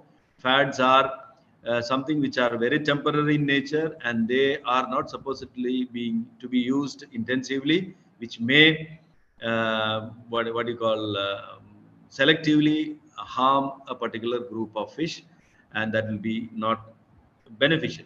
Whereas artificial reefs are modified and specifically designed structures set on the seabed to promote habitat recovery or development and enhance the growth of marine flora and fauna in the communities. This used to be done earlier by our traditional fishermen by using boulders, rocks, trees, and so on. But it was not scientifically oriented. Rather, it again did not last long. They had no coordinate fixing programs, etc. So this technology has been now globally accepted. There are several conventions and conferences being held. The UNCLOS has given certain protocols for it. And now we have started adopting it. I am very thankful to the DOF New Delhi for promoting this and then coming big way in this program. Thankful to the Secretary and Joint Secretary and the Prime Minister under Pradhan Mantri Matsya Sampada Yojana. In the coming 3 years, we are going to have close to 3,700 artificial reef sites all along our country. And that would be a massive support to the traditional fishermen for their livelihoods, which is very important. We are not talking in terms of improving the fish catches in terms of exports and things like that, but at least livelihoods, fishermen, and now I'll give you the context of how the biodiversity and the other parameters are improved in this. So these are submerged structure deliberately placed on the seabed to mimic some functions of a natural reef, such as protecting, regenerating, concentrating, and enhancing populations of living marine resources. So this is very important. There are different types. Japan is the lead country in this particular exercise, and they have advanced science in this particular aspect. We have to learn a lot of things from them. There are different types of artificial reefs based on the functions they perform. It can be protection, conservation, production, recreation, breeding and nursing, or ranching, fishery and livelihood, creation of artificial sea mounds, upwelling reefs for nutrient mixing, then create current shadows or wake regions, and it could be multi-purpose as well. In our country, we are focusing more on the production, fishery and livelihood, and the multi-purpose thing. Conservation comes as a subsequent agenda under the OECM. Whereas in terms of protection and recreation, we are still to go into that. And these are some of the illustrations to show you what these differences are. Japan obviously has developed all these reef modules, and they have designs over all these exercises for protection as well as for nutrient enrichment. For recreation, obviously, Florida, the West Indies, and the Mexicans are quite advanced in this, particularly Florida in US. They are creating more and more reefs for recreational support rather than for production or for biodiversity enhancement. So these are modified structures which I have already discussed, kept on the bottom of the sea, and this can also offer a platform for build-up of coral populations, which we are already seeing. But then our important agenda, being a fisheries institute, is to promote fish production, commercial fish community multiplication, reservoir build-up, as well as a livelihood support to the traditional fishermen. Now, how does a reef or a reef actually function? This is something which many people are not clearly aware. Any obstacle in a flow of water can create a small still area of water because of the obstruction or the object in between. And this still area is what we call the shadow region. And this shadow region can support very tiny, fragile, small organisms in such a manner that they can settle down there for a few hours or maybe a few days and then transform into a huge colony. So this is what exactly a coral polyp or a larvae require, or a small arthropod larvae require. So millions of them tend to accumulate in these shadow regions of the reef during a particular current or during a particular oceanic movement period, and they settle down so fast, a colony and a community builds up on these so-called obstacles which we have laid in the direction. And that becomes a colony. They start recycling minerals, and they start acting on inviting more organisms as prey and predator relationship, or because of their chemical releases, or because of their metabolite releases, or because of some pheromonal changes. And this is how the ecosystem starts building. We call it the initial fouling or settlement, then assemblages, 1, 2, 3, 4 sequential assemblages take place, and then there is what you call an initial climax, then there is a saturation, then there is a tableau population which becomes saturated, and then it is a standard uniform balance arrived at a reef. And the reef lives long for about 15 to 20 years if managed well. So this is how the whole functions work. And now what CMFRA has done, last 50 years we have been working on it. It's not that CMFRA has done it intermittently. A lot of scientists have worked on this aspect. Various modules, as globally people tied out with the old materials like tires and PVC and things like that. Various generational designs have been worked out in different geographies and different coastlines. And finally, we have come down to some models which are applicable for select communities or growth of fishes and in different geographies in different numbers. So the recent generation modules have been already patented. And there are a lot of innovations taking place. Again, the partners are fishermen. Remember, Fishermen give us the input. Based on the inputs, there are changes being made. Alterations based on science and the inputs given from partners are helping us to go forward in a huge way. So these are some of the things which you can see. As I mentioned, state to state, how the variations take place in terms of the territory jurisdiction given allotted for the artisanal and the mechanized sectors. And we are promoting this artificial reef deployments in the territory allocated only for the artisanal sector. So for example, say Tamil Nadu, it is mentioned as less than 5 kilometers. So we deploy all our units all along the coast of Tamil Nadu within this 5 kilometer jurisdiction. That means exclusively these habitats are meant for supporting livelihood of the majority of the fishermen community belonging to the traditional sector. And therefore, other mechanized activities are not supposed to hamper with the growth and the build-up of these structures. And therefore, we'll have some reserves which can be on the long run serve to give us feedback for natural supplementation. So a fisheries ecosystem in a bigger perspective, the coastal water body or the domain we say is not that big when it comes to the number of boats and the number of fleet and the population demand we have. So we need to work on actually build up of the habitat such that it is not a smooth sedentary sand which alone cannot produce fish. We need small tiny organisms, tiny structures underneath the bed which can hold on to so many things, and small vulnerable things can take shelter and hides, and therefore it can build up a community. So in a nutshell, it's about the recent estimates is about 31 lakhs for a particular site.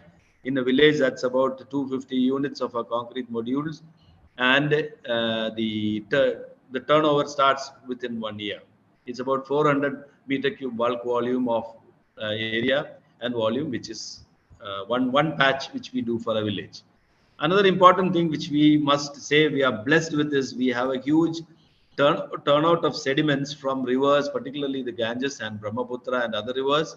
And therefore, our sedimentary nature along our coast is more of lithogenous, that is territory-based sediments. We are blessed in that way. But as well, we also require some biogenic sediments to improve our fishery production. And this biogenic can come only when we have, again, as I said, some objects in between, or a rock patch or something where these biogenic objects or the sediment can settle. Otherwise, it will be only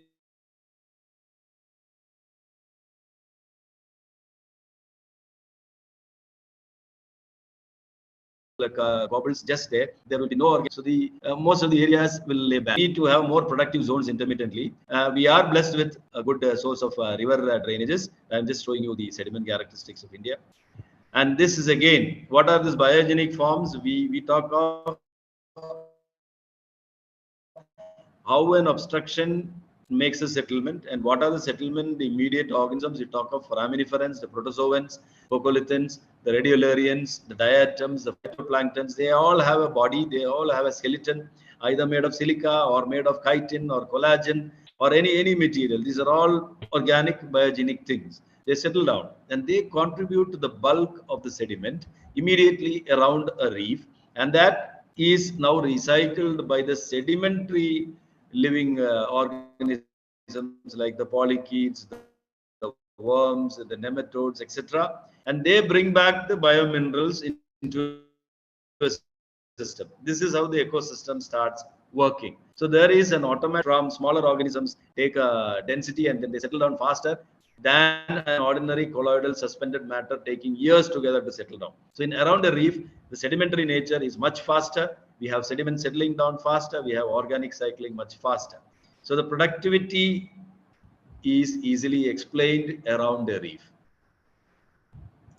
You can see these are the biogenic compounds of calcium phosphate, carbon invertebrates, carbonates and phosphates from different organisms, the body from arthropods, collagen and chitin, etc. The sediments, again, they are not the same all around in our country. There are differences. So we focus on certain sediments which can hold on to these structures. There again, the participatory mode, like the fishermen's knowledge base, which areas are desertified, where production is very nominal. Easily it indicates that the sediment is very coarse, there is no organic settlement there, and therefore that area is indicated as a less conflict zone, rather no fishing zone, because the production is naturally very less. So we are reefing in those areas which is a zero zone. We are making the zero zones into hero zones in a span of 1 year. This is what artificial, the participation, the inputs are coming from the fishermen. Plus the science is aiding us. We find out the kind of sediment where we are working on, and then we are launching these reef units. Now the various modules and how the assemblages take place, I'm just giving you some pictures. Another important factor I would like to highlight here is whenever we have a small settlement of, say, sediment of fine nature, 0.02 and less, and there is a bioturbulation, either because of waves and tides or the swell at the bottom, or because of increased fish activity. For example, there are groups of Epinophilus groupers and things like those fishes. They can keep moving the sediment up and down, and that creates a huge turbulation. And this is called the biomixing and turbulent. And this is very, in fact, very useful for the increased productivity of a reef area. And we can see scads, breams, and mackerels are quite fond of mixing up the sediment frequently. And at times, they are even much bigger. The turbulent dissipation is much bigger than a normal geophysical turbulence, equivalent to a cyclone. So that is the kind of impact a reef can make in a small area, but then it can create the productivity in that small area. This explains why our fish aggregation is there more, even whale sharks come there and so on. So I'm not getting into that science part of it. Another important thing is when we talk of a sediment layer of the sea bottom, it is just one layer of the sea bottom, is one tier. But now we want more of these sediment engineers to work such that our urban loads or other nutrient loads can be recycled in a faster manner. Then we can have more productivity. For that, we need a 2-tier or a 3-tier arrangement of these tiny sediments along with the bacteria and microbes, such that the biomineralization process takes place faster. And this is aided by our reef surfaces. So reef surfaces create more of the 2nd tier, and the 3rd tier is the colloidal suspended materials, which are basically the fecal pellets of these organisms which live on the reef materials. Now, CMFRA, I've told you, in collaboration with various agencies, NGOs, the Tamil Nadu government, the IFAD, then the CIFS agency in Trivandrum, etc. The initial R&D work started, of course, in Kerala, almost 40 sites they did, but not with good instant results. The coastline was not very constructive. But now, very recently, there is another agency along with the Department of Fisheries in Kerala, KSADC. They are doing it quite sincerely. Another 20 sites they have deployed. Tamil Nadu, of course, has been the lead player in this continual exercise, and CMFRA has been extending all support past almost 2 decades. We have been supporting them, and we have close to 133 sites completed all along Tamil Nadu, and the results are quite vivid and clear, and that has probably promoted or invited the attention from various departments, the higher authorities in Delhi, and then a larger plan has been drawn out. And all this, the important part is, again, the community has gelled in well. Of course, the hard work had to be done. We need to move out with them, understand the fishery, understand the grounds well, sail a lot, and then probably come to a conclusion and then have a design for them. It has started working. And these are the sites in Tamil Nadu. A few experimental works have been developed at Gujarat as well as in Andhra. Now it is pan-India. You all will see in another 6 months' time, all maritime states, including Lakshadweep, will be deploying artificial reefs along the coast. I'm happy that I have been the spark in this exercise. Very important thing now, as and the key talk which I am giving is the connect with the fishermen, the stakeholders. It's not just R&D part we deploy and then we move out. No, we have been consulting with them, find a fund support first, list of potential villages where this kind of fishery, the fishery is promoted, people will invite attention. Primary stakeholder meetings, secondary stakeholder meetings, a benchmark survey, socioeconomic evaluations, forming of AR subcommittees. This is very important. We call it the Artificial Reef Subcommittee, or ARSC. and a signing of an MOU between each village. I have hundreds of MOUs signed with fishermen, over 50 or 60 fishermen each sign on each of these MOUs, and then we get across with the deployment and the studies. Then we get into site selection, design, fabrication layout, deployment, information sharing, display boards, etc.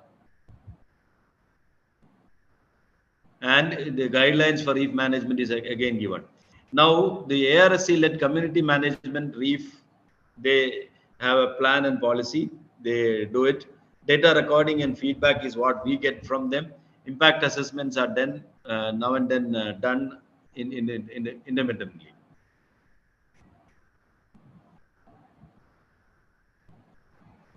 Again, I'm just showing you a few slides on how we move about with the stakeholder meetings, consent, formation of committees, getting a register recorded. Then we involve the state fisheries into it, and then primary enumeration of the socioeconomic values, benchmark evaluation. Then again, going to the site where there is no conflict between the groups of fishermen, between adjacent villages, and so on. This is how the final end product is derived. That is, we have discussion arranged, formation of committee, deployment, MOU is being signed, and then maintenance schedules are given. A logbook has been handed over to them for maintenance. This logbook keeps up the daily activity. They report to the AD fisheries if there is a conflict, and if it is still higher, they report it to the higher authorities. This picture illustration will be giving you how this whole process, like starting from sampling, involving the fishermen into all these exercises, finally deploying, and then study of the reef in the area. And then maintenance part is also now being taken care. This is again the analysis part of it. How does the reef function and how does the reef work? Again, I have told you, the organic matter settling from water column is deposited at the seafloor. Sediments in the photic zone are inhabited by benthic microalgae and produce new organic matter. And the animals transfer carbon from the sediment surface to the deep layer, and so on. So that has already been discussed. We are already seeing the sediment in the reef areas hold 25 to 30% more of macrobenthos, and 3 to 4 fold increase in a year, and 45 to 75% increase in 3 years. Macrobenthos numbers increase, abundance increase, biomass increase. So the benthos are really the engineers who work wonders and give you back the minerals, and the minerals get you back the primary productivity, and then the subsequent zooplankton, and then the fish production and the larvae comes in. I can show you some slides of the phytoplankton, zooplankton, and the other communities built up in the reef areas, and how rich they become in terms of the benthic biomass, in terms of molluscans, the worms, and other organisms. You can see some of them.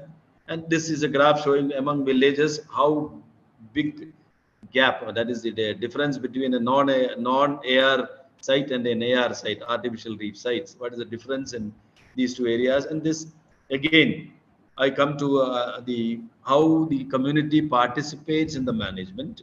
The involved parties are village, panchayat, society, the active fishermen communities, the fisheries department from the state, ICR institutes, whoever is representing them. Then finally, the ARSC, that is the Artificial Reef Committee. This committee is an approved committee. They are empowered to do the management, record, and report back to the Assistant Director of Fisheries whenever they have issues. What are the 7 benefits which are coming out immediately? Sustainable fishery. Whenever they want, they are having lean period, they can visit the reef spot, they can have some fish catch. The fishes are remaining there. They have a protection. The fishes are protected. They don't move out. Many resident populations don't move out. The habitat rehabilitation renovation is taking place. Many of these small sessile organisms like corals and sponges and gorgonids are reviving and coming back. Carbon footprint is improving. That's been better explained by the consumption of fuel, because most of these cases, the designation and the spot which they have to fish is known. It's a fixed area and a limited scouting period for fish. Therefore, reduction in fishing hours, reduction in scouting hours, leading to reduction in fuel consumption and improvement of carbon footprint. Climate resilience. Many species tend to move out. I already told you, they move offshore when there is an increase in temperature, warmth of the seawater. Those species take shelter in shades, in shady areas, they are protected. So whichever species are impacted because of either threat in acidification or temperature, they move out to shaded areas where there is enough food. They do not spend a lot of metabolic energy in searching, and they live peacefully under a protected roof. So climate resilience, it is helping us in livelihood of fishermen as well as to the resident population of the fish community.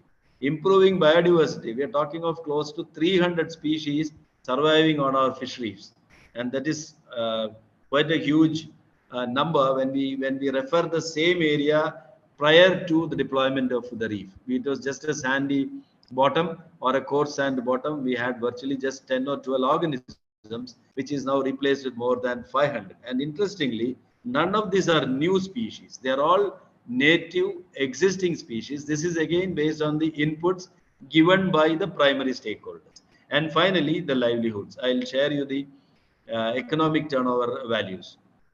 So this is how the three immediate impacts are: phytoplankton, zooplankton, and the benthos, leading to the community development in fish populations.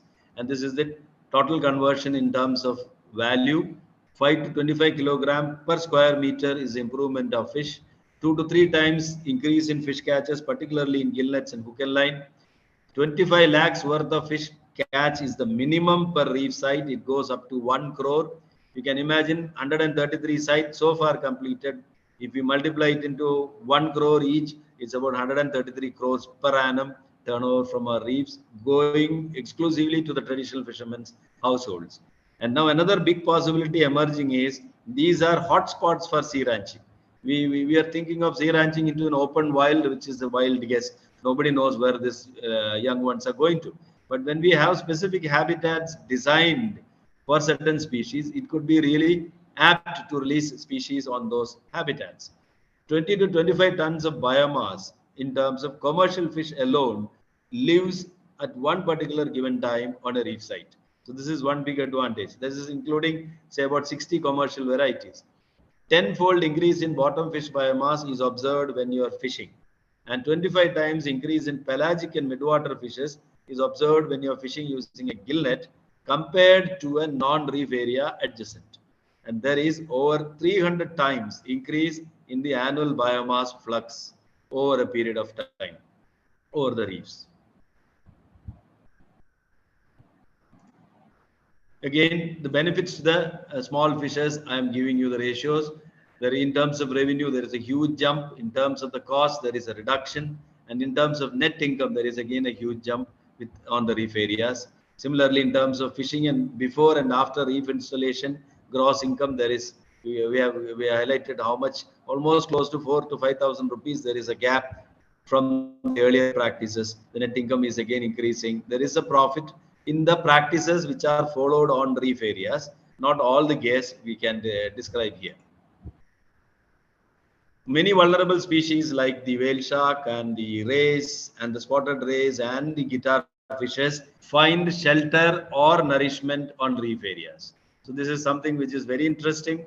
Most of our reefs are visited every year by whale sharks all around our reef sites, and they stay back for about 2 fortnights over the reef sites, do the feeding, and they go back. Similar is the case with the rays and the guitar fishes. They live on the sediment because of abundance of food available in the sediment. This is just a glimpse of the fish community over reef sites. Just to show you how the eggs and larvae also increase in our plankton samples, to show that how recruitment also takes place. Broodstock also establishes over a reef, and it's a complete ecosystem we are talking about. It is not an aggregation or a random accumulation of fish for capture of fish. No, the entire community settles down. There is breeding, there is multiplication, and we have done enough biology to prove more than 30% of the commercial groups breed there, mature there and breed there. And these are some of the examples of that: the lobsters, the stingrays, the wrasses, and the huge groupers, which are brooders in fact, and then many ornamental varieties. Now, when it comes to learning, it is not just we had the entire thing in our knowledge base. It is now almost on a 50-50 partnership from the participants and the fishermen. We learned a lot of things like how to design a reef unit, how to deploy the reef units in each respective zone based on the current patterns there, based on the ground patterns there, based on the fish resources there, based on the craft and gear they use each time and each season.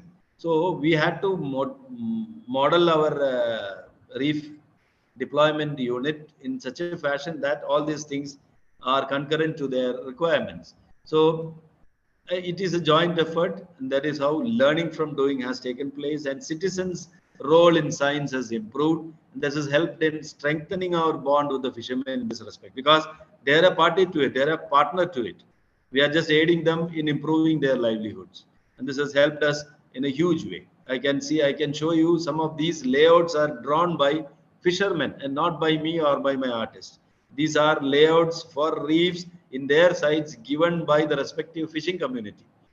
So this is an interesting observation that there is a huge partnership coming from our stakeholders, and our stakeholders want it in a way which will be promoting their livelihood, plus we create a good reserve of biodiversity in our environment.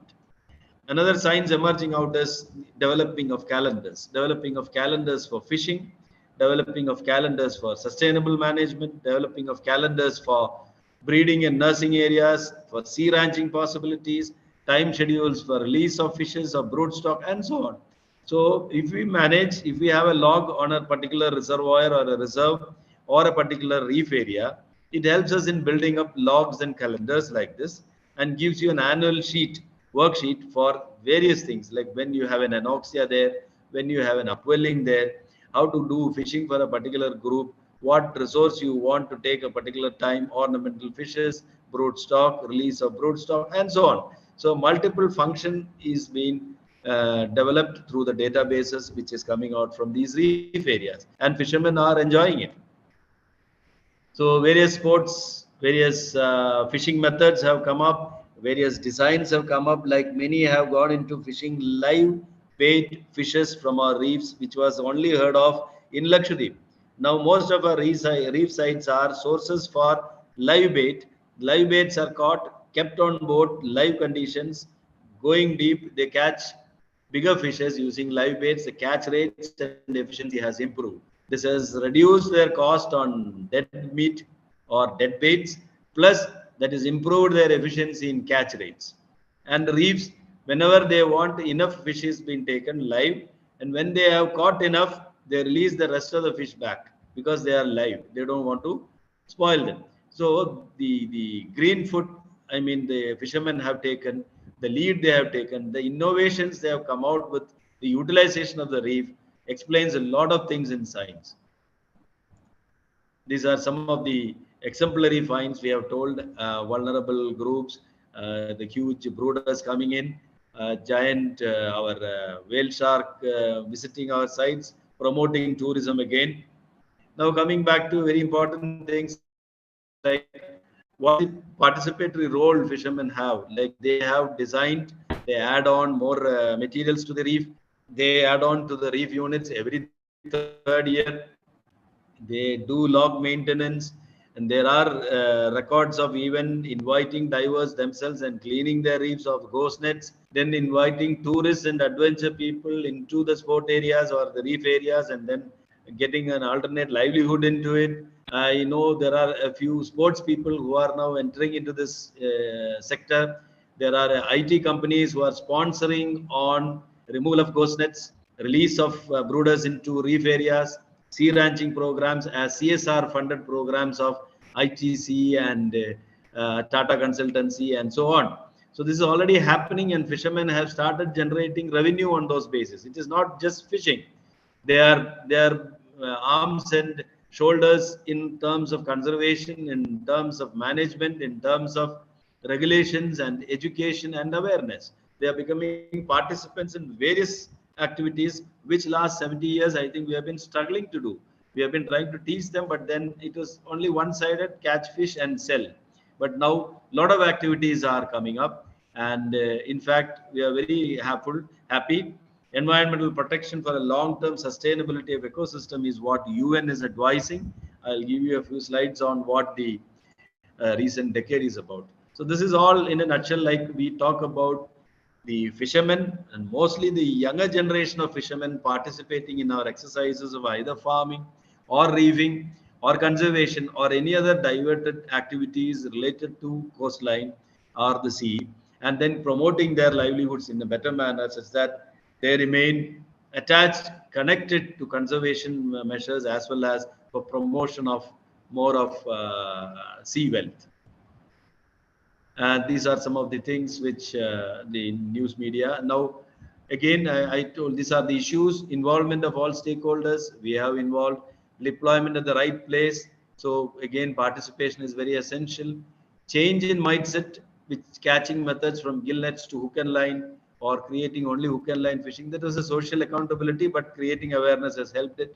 So more of participation has helped us, and I draw closer towards making a statement that more than participatory approach, we have given a new dimension to that approach. We call it owning approach or a proprietary approach. That is, you are becoming an asset is being owned by a particular community such that they are more responsible. They take turns, they take rotation of fishing methods, they keep a vacation for a reef, and then there is a management taking place automatically. They clean their reefs, they spend money over it in buying new reefs, etc. So this is already happening and we have recorded. So participation, stakeholders' efforts in reviving and restoration of a habitat, which is the demand from UN and FAO. And it is not just exploitation, they are also extending support in terms of reviving and restocking many of the species. We are talking of these reef areas is just 0.004 in terms of one district, or maybe maximum in 0.014 Tiruvallur. It's not that massive area we have covered under the fishing is area, potential area. But this would be very soon increasing because of the PMMI wise interventions. And these are the economic values I have already highlighted. I have told about the values earlier, the social benefits, environmental benefits, and the fuel cost, that is the carbon footprint, increase in income, increase in fish catches. Already discussed, possibilities I've already given. Coming to the last few slides, branches of new science evolving out, which I am very happy, and the global level people are working on this, are the optic science, acoustics, the bait trapping designs, domestication over reefs, genetics and breeding and ranching possibilities, fish behavior, migration and aggregation. Like very simply speaking, fish which used to be very rarely roaming around in Tamil Nadu waters or the East Coast is now frequenting every year on a calendar during February, March. That is a whale shark. In families, they come in families, settle down over our reefs for about 2 weeks and they go back. This is something quite unusual. Fishermen are finding it very strange. So this is happening on a periodic basis. So this sort of a behavior. How is the shift taking place? What is driving them all this way, 10,000 kilometers away, to come to this spot, feed, and then go back? What are we providing? So a lot of science is coming out. Fishermen are enjoying it. They share videos and photographs and new developments through WhatsApp and Instagram and YouTube. Marine ranching, ecological security. This is something which is of a recent development in science. A lot of legal and policy frames are to be developed. Proprietary asset approach, that is what I have told about sustainable fisheries promotion. Ecological and ecosystem evaluation is coming up. Coastal social ecological systems, that is the SESR. What UN says is preventing, halting and reversing the loss of nature is the ultimate motto for this decade, 21 to 30. And they are saying this is a decade of ecosystem restoration. Several examples have already been highlighted, like Project Seagrass in the UK, World Seagrass Day, kelp restoration programs, etc. in various countries. And our country is also not far behind in promoting this in a large way. And I'm very thankful to the DOF in promoting it. As I said, close to 3,700 sites will be covered under reefing, artificial reefing, and this would see a huge turnover in terms of biodiversity and so on. So this is the slide which I mentioned about the UN General Assembly, which declares this decade as the United Nations Decade of Ocean Science for Sustainable Development, as well as for ecosystem restoration. They're emphasizing on a few things: collective efforts to promote sustainable development, which should be innovative, coordinated, environmentally sound. And they also say the oceans are sinks and reservoirs of greenhouse gases, so we need to help them. And they also say coral reefs are declining by a further 70 to 90% if the temperature is going to go up by 1.5 degrees. So we need to work and help their resilience or get them back. And there should be commitment to halt and reverse the decline in the health and productivity of our oceans. This is what the UN says. And finally, there should be a political will for the mobilization of resources, capacity building, scientific research, and cooperation, which I find that our Prime Minister and the entire team is keenly following it up. We are working towards improving our SDG goals. We are working towards creating more of OECM habitats such that livelihoods are supported, resources are multiplied, and we come back to a primal state, and we proudly say we are sustainably fishing. So to mainstream ecosystem restoration into policies and plans, and therefore priorities and challenges to the degradation of marine and terrestrial ecosystems and the biodiversity losses and climate change vulnerability has to be looked into. Finally, to promote the sharing of experiences and good practices in ecosystem conservation and restoration, this has to come up with a lot of participations from the stakeholders, including women, children, and all the youth of this community. And I am proudly saying that I had the benevolence of that, I had the grace of that I participate with thousands of fishermen all along our Indian coast. They have cooperated so well. They're happy. They are coming out with results. I am happy that it is coming out with results. We need more of innovations. We need more of geographies to be investigated. So therefore, we need more of innovations in this line. I conclude my slide with a small illustration again by a small child. All our oceans are connected.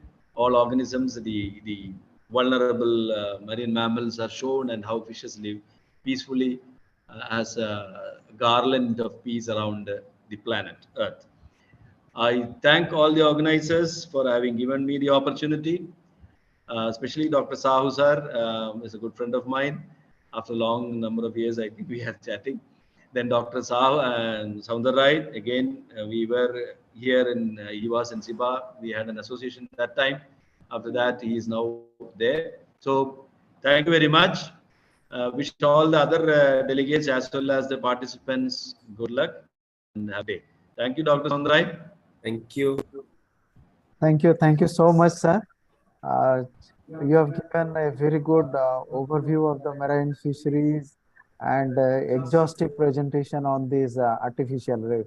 So no doubt these artificial reefs, definitely it will help us in ecosystem restoration and our coastal biodiversity improvement also. Sir, there are few questions from our participants. How artificial reef can safeguard from these cyclone and other tsunami and other high waves? Yeah, high there are yeah. Well, I'll answer one by one. So the reef designs for protection against wave action, tsunamis, and cyclones are a little different. And they are deployed substantially at a zone where the swell begins. So it is say about 1.5 to 2 kilometers from the shoreline, deployed at a depth where the ocean dynamics is studied well, and they are kept in such a manner that the wave impact or the swell from the bottom is reduced by at least 2.5 feet. So that reduces the impact on the shoreline. And this acts basically for protection. So we are yet to work on those lines. Instead, we put more of groins and seawalls and some things like that on the beach. But that has more of negative impact than the positive impact. So now we are trying to impress upon the agencies who are involved into it, rather than work on deeper modules such that it helps in fish production as well as augment protection. So vulnerable areas, we can think on those lines. It needs some investment, and probably government will come forward in that. Thank you. Thank you, sir. Any question? Any other question? Sir, yes, sir. Another question is that how much area in the coast it is covered by these artificial reefs, and how much it is the Right now, optimum it is only area? Tamil Nadu, which is I gave you one pyramid structure in my graph. Yeah. What is the optimum So I gave area? you a For picture this? percentages. Yeah. Percentage in terms of 0.17 or 0.15 hectare is one reef area. 1,000 to 1,500 square meter is one area right now which we are working on. This is not on par with the Japan or Mexican or Spain methods. They do it in kilometers. For example, Portugal is one country which do it in close to 20 kilometers is one reef area. Huge, quite huge. We are working only in small hectare units because number of villages are more, stakeholders are more. We need to address this issue on a larger scale. Probably after that, government will come down focusing on villages where it is more essential and increase the area. Yeah. Okay, thank you, sir. And this, which out of your experience, which trophic level fishes are accumulated in that area more or across the trophic? More of predatory groups, the high trophic communities, because we fish them out. In fact, the ecosystem model, we finally end up with sardine and anchovies. Mackerel. Yeah, mackerel and finally anchovies. So reversing that trend, like primal state of fisheries is we need one lion and a Yes, few hundred deers and a few yes. buffaloes. So the grazing community will be larger in number, but we need the king. So, but those kings have lost out. Like we don't have sharks anymore in our waters. We don't have big perches. We don't have big groupers. And Tamil Nadu, for example, used to be predominantly a demersal fishing area. Now we are talking first three top species. We're talking about sardine, mackerel, and some other fish. So our demersal groups are vanishing. So we have to revive. So bringing back our fish balance to the primal status will help us in creating the rigor, the vigor of the population. And that we are working towards it is working out. Thank you. Thank you so much, sir. Thank sir. you. Thank you so much. Thank you. Thank you again, Jitendra. And Now, over to Dr. Sundarai, sir. Yeah, before we move to the formal vote of thanks, I'm requesting Director Sir if you have any comments on both the presentations in brief. No, excellent presentations by both of our experts. In fact, Dr. Joe, you have given a very vivid, lucid presentation on the ecosystem restoration. So, from my side, from Team SIFA side, and from G20 education team side, I thank both of our speakers. Now it is to Dr. Sundarai for proposing formal vote of thanks. Yeah, thank you, sir. Actually, before I get into the formal vote of thanks, I just want to tell, if you relate both the presentation, what we could see, traditional value, traditional knowledge has more importance nowadays. Because if you see the Dr. Joe's presentation, how the traditional value, traditional knowledge has brought the more investment into the modern artificial intelligence and techniques and the CSR fund. And if you look into Dr. Mohanty's presentation, it was something different, like, bringing a comparison between ancient and the modern. And somewhere we need to feel proud, we need to still restore and go for more innovative things out of our traditional value. Thank you once again, Professor Mohanty and Dr. Joe. Like director suggested, this Jan Bhagidari initiative of G20 on the education track. First of all, we are thankful to our Honorable DG, Dr. H. Pathak, our Honorable DDG, our Director, sir, for giving us this guidance to how to go ahead with and choosing a topic of general interest. And again, once again, thank you to Professor Mohanty and Dr. Joe accepting our invitation to deliver. And it's fantastic Always. thing is, we could complete as per the time schedule, not even 1 minute before, 1 minute after actually. Again, actually I'm thankful to one more colleague who is at Delhi, who connect me to Professor Mohanty. He is Dr. Gunamai Patra, one of the ex-student of SIFA. So thanking him once again. And of course, Dr. H.K. Dey, who is the nodal scientist, who is in the G20 meeting, acting at this Banaras. And my co-moderators like Dr. Debapanda, Dr. Rasal, and Dr. Sivaraman. and the entire technical team with Mr. Srinivas, who helped to continue this particular program. And once again, thanking all the participants in Zoom as well as in the YouTube to be with us and to listen and update their knowledge. With this, we'll call it as the day. And thank you once again, Dr. Joe and Dr. Mohanty, for this enchanting experience with us. Thank you very much. Thank you. Thank you. Thank you. Thank you. Nice meeting you, sir. Nice meeting. Thank you. Thank you, sir. Thank you. So with this, we are signing off here. Thank Yeah. you. Sir.